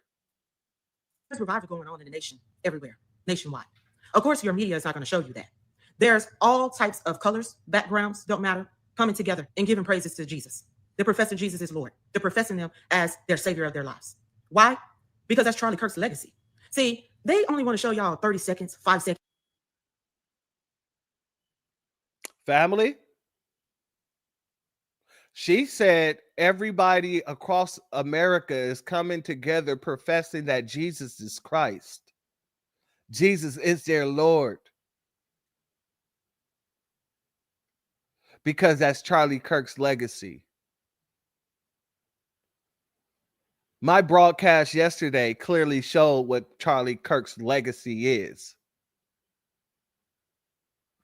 And these folks are still out here trying to push this narrative. She's tried to push this narrative about our young brother here, that he had to just unalive himself.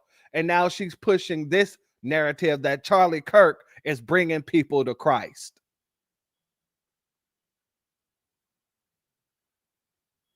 Oh yeah, RBJ, it's confirmed. Tether.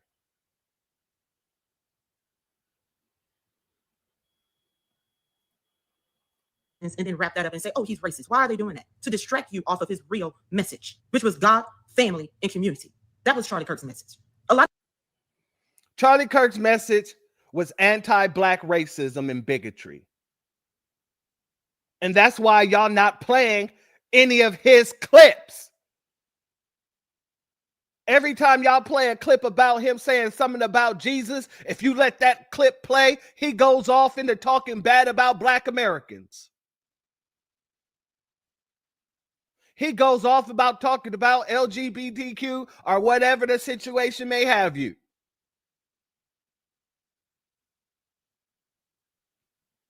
But yet you want to try to convince us that Charlie Kirk's legacy was bringing people to God. Oh, yeah. Woe to he who calls evil good and good evil.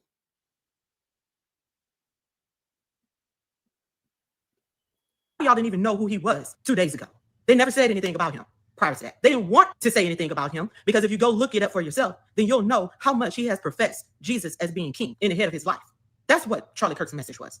And see, I'm not even going to play the rest of this lying ass woman's situation. Let's go here, family. Because this woman want to sit here and act as if this is normal, or this is a situation where you don't have to look at Nabiscos for doing this. No, Let's go here, family. This right here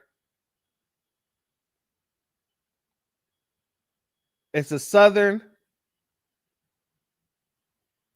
I'm spacing on this. God dang it.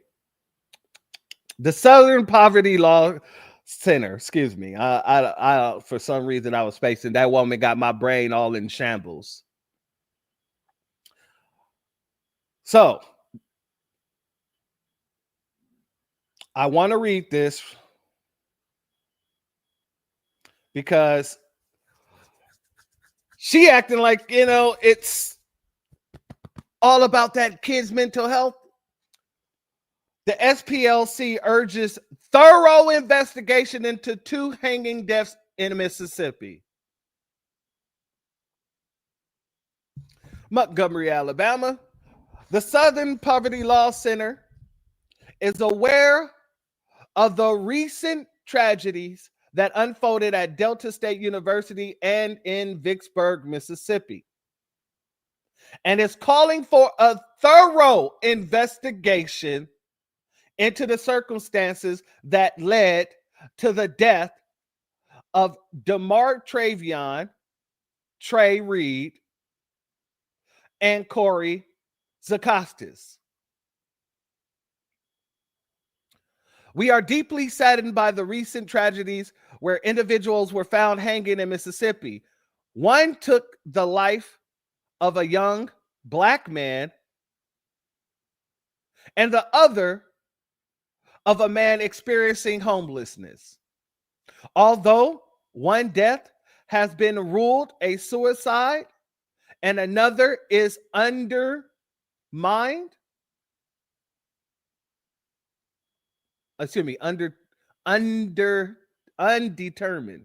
I don't know why the hell I'm tripping right now. Let me reread that, family. Although one death has been ruled a suicide and another is undetermined, the tremendous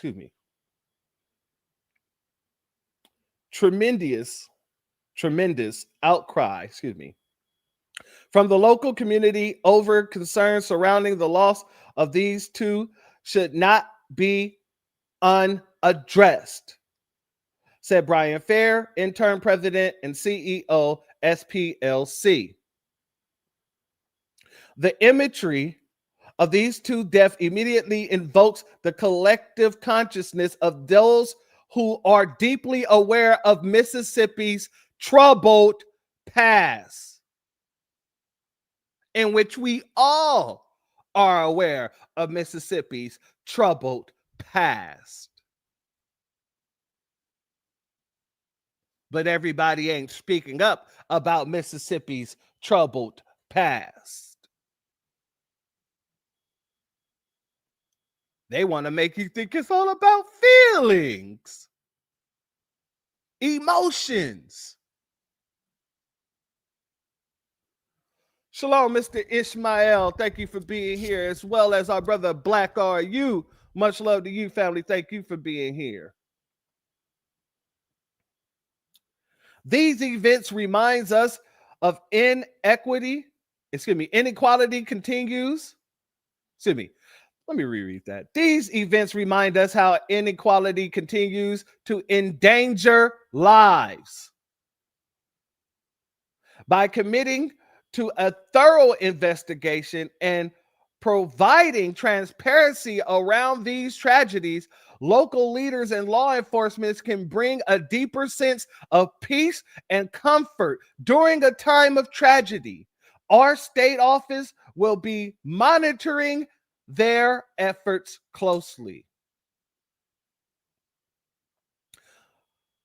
Family, if the Southern Poverty Law Center is coming out and addressing the situation and talking about the history of that state, what the hell is this bean-headed broad talking about? What in the hell is this bean-headed broad talking about?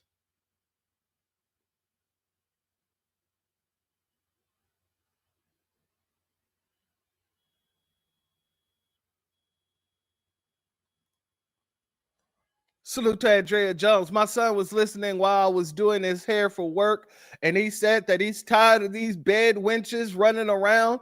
He was talk about mammy tether. That's exactly what I feel him. Shout out to your son, and shout out to you too, because I feel him 100-fold. Because just one Google search will bring you to something like this. This is from the Washington Post. Lynchings in Mississippi never stopped. It never stopped. Let's go here. And we're not going to read it all, but we're going to name a couple of names up in here. Jackson, Mississippi, since 2000, there has been at least 8 suspected lynchings of black men and teenagers in Mississippi, according to the court records and police reports. The last recorded lynching in the United States was in 1981, said Jill Colin Jefferson, a lawyer and founder of Julian, a civil rights organization named after the civil rights leader, after the civil rights leader Julian Bond.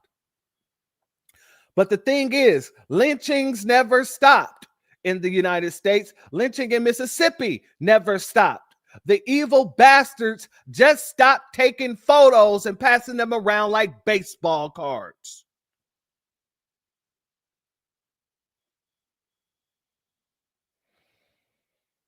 Whoo. Excuse me. Give me a second, family.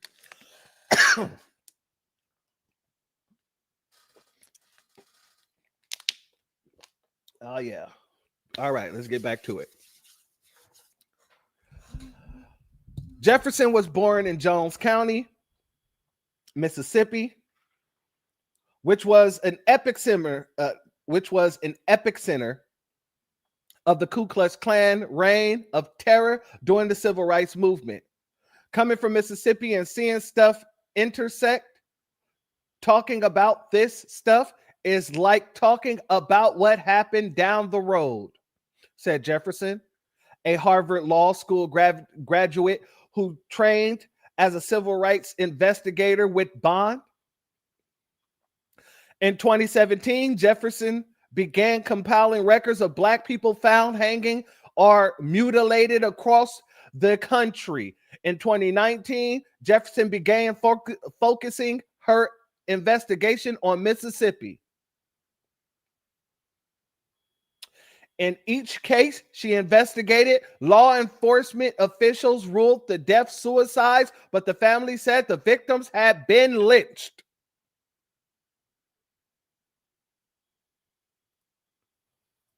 While this big head bonnet wearing mammy, I almost said the B word again, mammy is running around here talking that nonsense. Well, it was a black sheriff, and it was a black coroner, it was a black police chief. All these people are colluding. It wouldn't be the first time.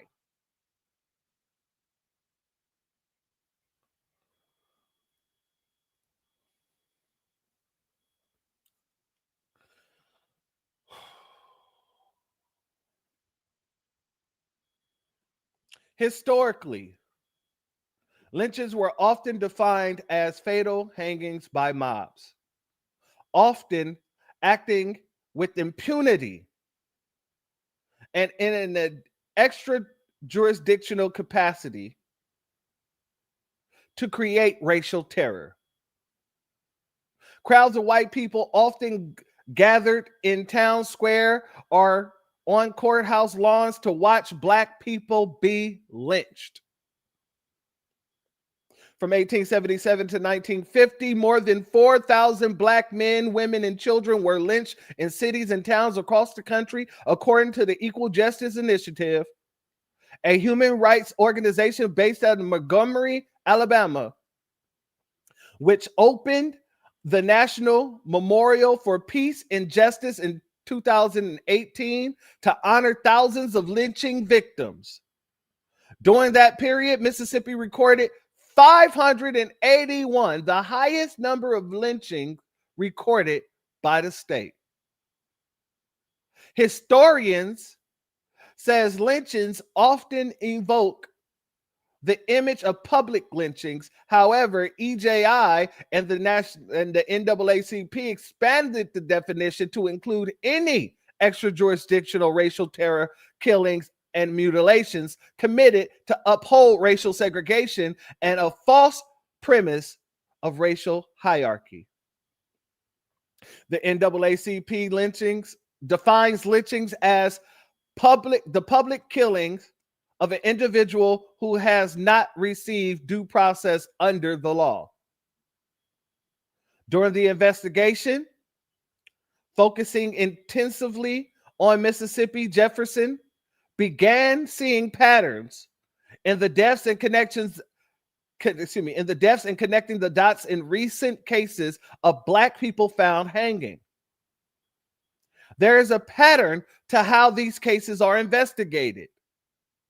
Jefferson said, when authorities arrive on the scenes of a hanging, it's treated as a suicide almost immediately. Is that not what happened here? Is that not what happened here? And what didn't happen here?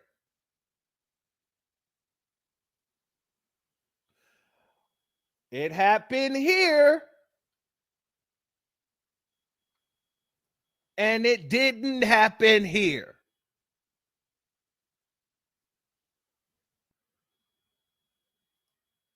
So according to this article, Trey's case fit the proper definition of a lynching. Not just the definition, but the pattern fits the pattern of a lynching. And as a matter of fact, let me see. This was published August 8th, 2021. So they can't say that this article came out in order to make people look like there were lynching, that they were just trying to rule it as a suicide almost immediately. No, this has been out for 4 years already.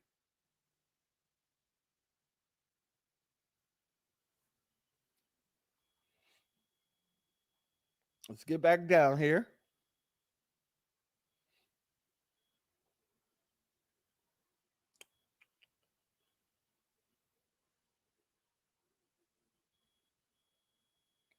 The crime scene is not preserved. The investigation is shoddy.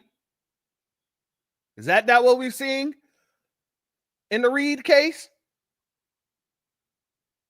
And then there is a formal ruling of suicide despite evidence to the contrary. And the case is never heard from again unless someone brings it up. Isn't that what they just did? Put a nice little bow on it and then condemned all the rumors that was going on about the investigation? Oh, that fits the pattern to a T. While this big head mammy is running around here trying to act as if we don't have this pattern going on here. This pattern was already established more than 4 years ago.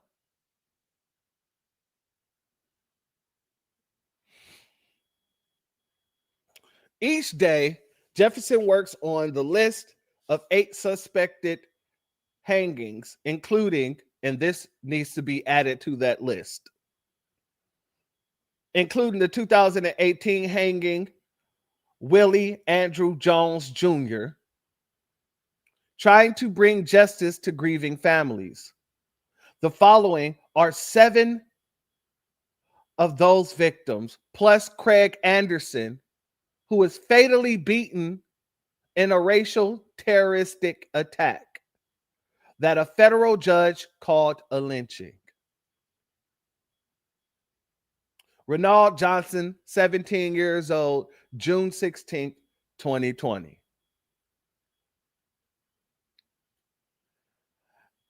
Nick Naylor, 23, January 9th, 2023. Roy Veal, 55, April 22nd, 2004, excuse me. Oh, the last one was 2003. I don't know why I said 2023, excuse me. Frederick Jermaine Carter.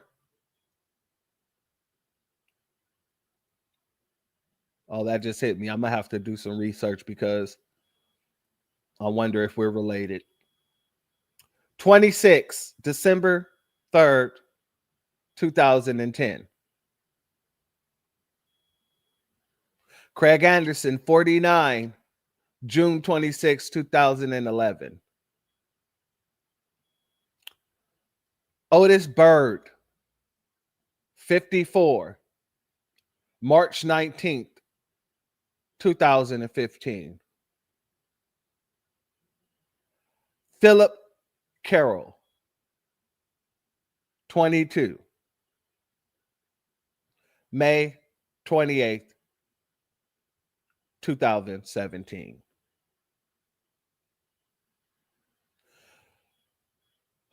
DeAndre Montrell Hopkins, 35, May 5th, 2019. Family, should nobody feel bad for calling this situation out for what it looks like to be. In the very same pattern of all these other people, in the very same pattern of all these other people who was lynched. Oh yeah, you damn right, and bet your bottom damn dollar that the family should be doing an independent autopsy.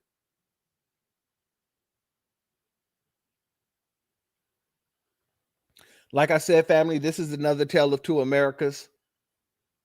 I know that it is. And the unfortunate situation here is that we have people with melanated skins, or as our brother Black Alpha, shout out to him, calls them mops, coming out trying to be sympathizers to a bunch of people who have historically done this to us.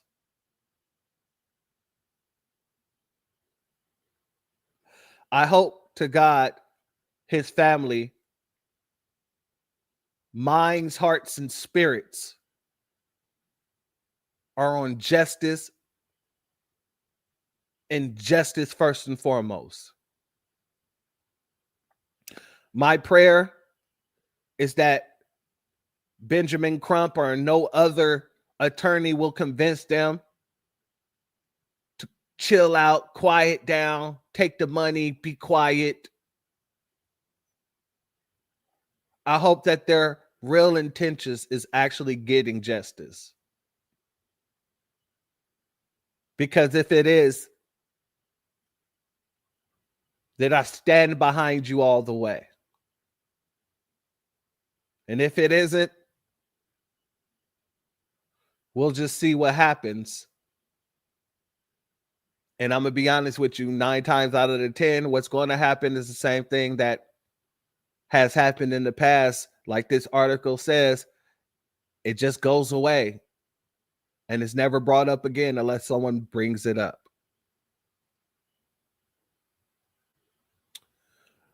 Shalom and salute to our sister, Starte Jones, in the building. Much love to you. Thank you for being here, my sister. This is why I wanted to wait, family. And I'm glad I did. And we'll see what happens once the investigation is completed. But family, I want to hear what you have to say about it. If anybody wants to come up and give their take, the link is now in the chat. Let me see what you guys are saying here in the chat. Let me see. I'll pin it up here, pin the link to the chat. Want to see what you guys had to say about it.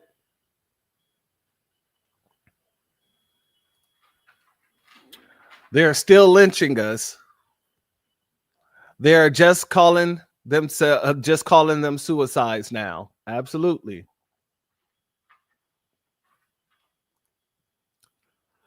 Mississippi wasn't the last state, or wasn't this the last state to get rid of rebellion's flag in the state? That's a good question. I know that they were one of the last states to ratify the abolishment of slavery.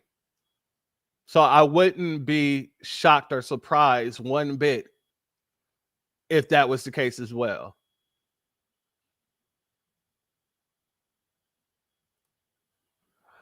Mississippi historically has been a problem, so I don't know why this mammy is acting so surprised, or anyone for that matter is surprised this happened in that state. And I agree with you 100-fold, family. I agree with you 100-fold. This isn't new. This is not new, but they're trying to make it a situation to where you can't blame the death of Charlie Kirk and his minions for it. Although they were all sending, I don't want to say all, but they were out there sending all kinds of goddamn threats to HBCUs and things like that. They don't want to be tied to this.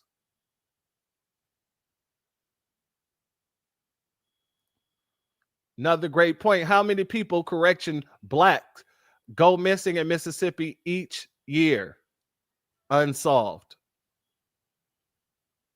Absolutely. Family,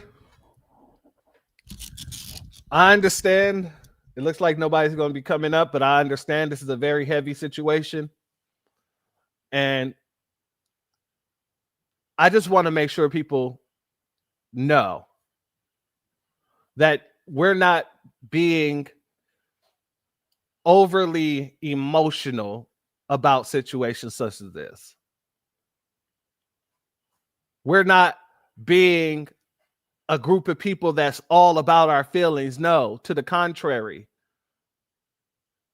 We have logical examples of this happening over and over and over in Mississippi. So for anybody to try to make it seem like, oh, we're doing too much, we're trying to use this as a political football,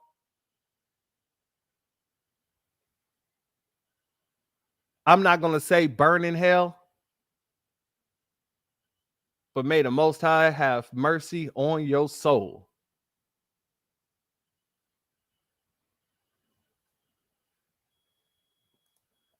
Salute to our sister Starte Jones.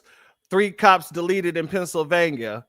1 of ours, 3 of theirs. Anti-black karma is real. Much love. Much love. Also, shout out to Tampa Bay. Thank you for being here, family. I posted for years how Kamala's anti-black lynching act did absolutely nothing for black people. I've read the entire bill, all symbolism. I mean, every single word. I feel the hell out of that, family. Much love to you. We got our brother Zavon Scott in the building. Much love to you. Thank you for being here. What you got to say, family?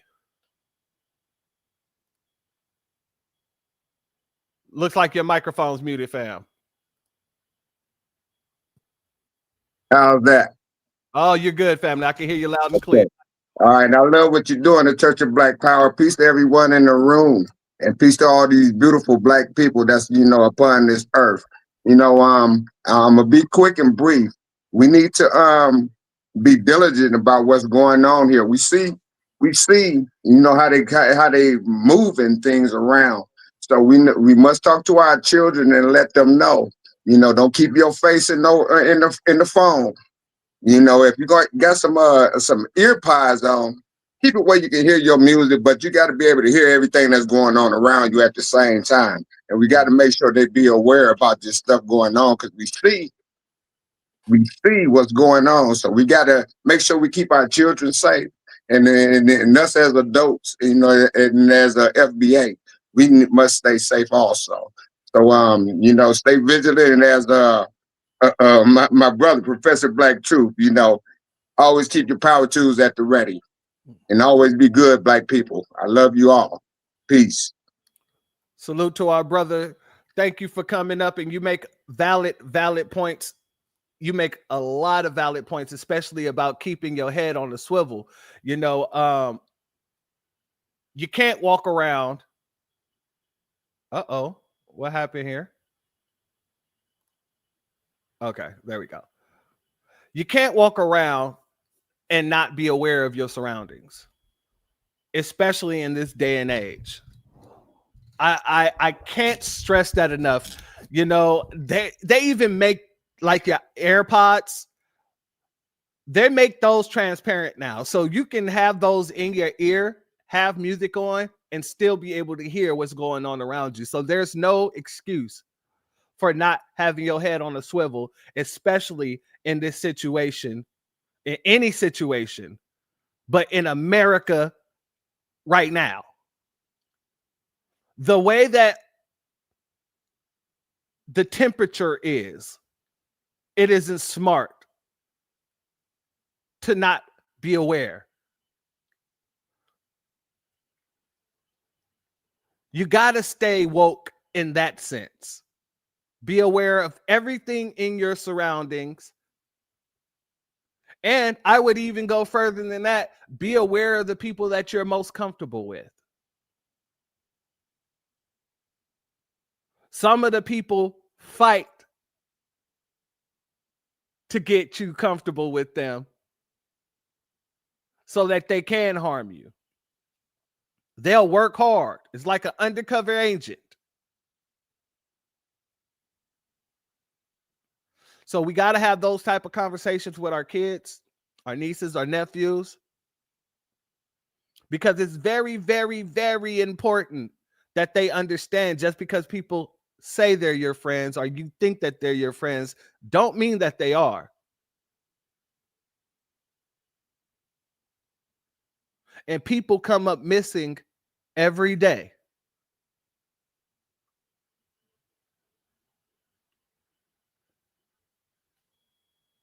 Oh, yeah. Shout out to Tampa Bay on that. Speak on it, bro. Remember, our brothers found while truck driving too. Exactly. About 2 or 3 of them in the past few years. Yeah, the truckers coming up missing, all kind of stuff. So, yeah, it's very important that we make sure that not only our children, but ourselves, we got to keep our eyes open. We definitely don't want any more of these type of situations happening if we can help it. Let me knock on wood, because the universe is a summer gun.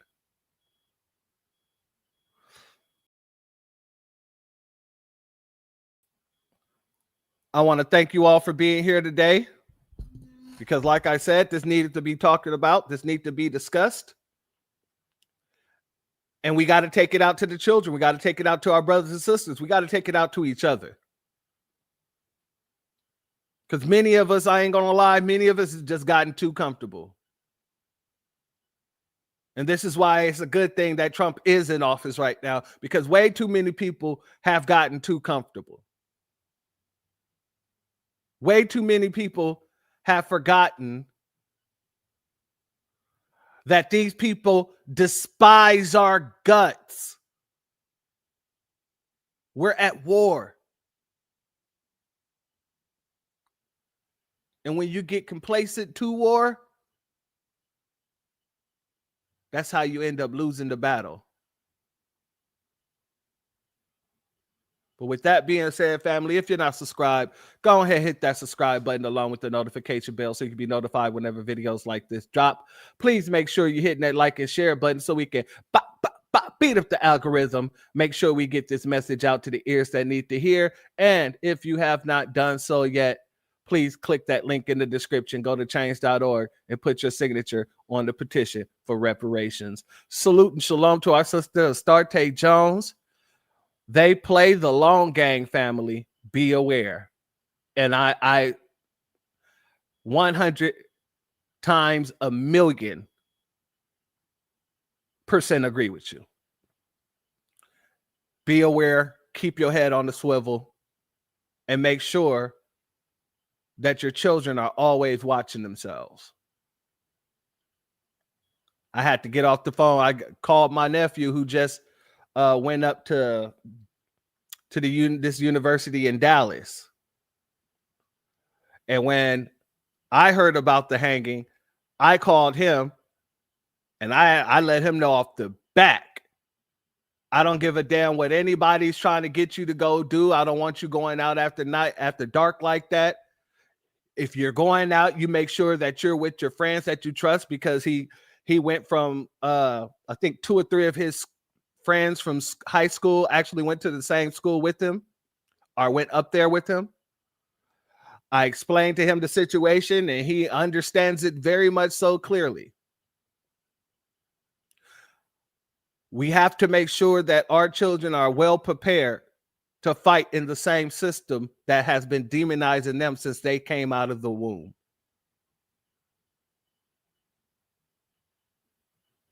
With that being said, family, I'd like to thank each and every one of you for being here. I'd like to thank my mods, my members. Tomorrow, you guys are getting new videos, as well as the Patreon. You guys are getting new videos over there as well tomorrow. And I'd like to thank everybody who wasn't in the chat, but who was listening intuitively. I really appreciate each and every one of you. I'd like to thank everybody who donated by Cashapp or Super Chat. Well, no Super Chats today, but by Cashapp. Much love to you guys. I appreciate each and every one of you and your contributions. And family, make sure, as our brother Devon said, in the words of our brother Professor Black Truth, make sure that you have your power tools at the ready. Make sure that you're taking your children to the range so they can learn how to drill some things up, so they can learn how to drop the hammer, so they can learn how to saw through something if they need be, because it's up to us to protect ourselves in this system of white supremacy.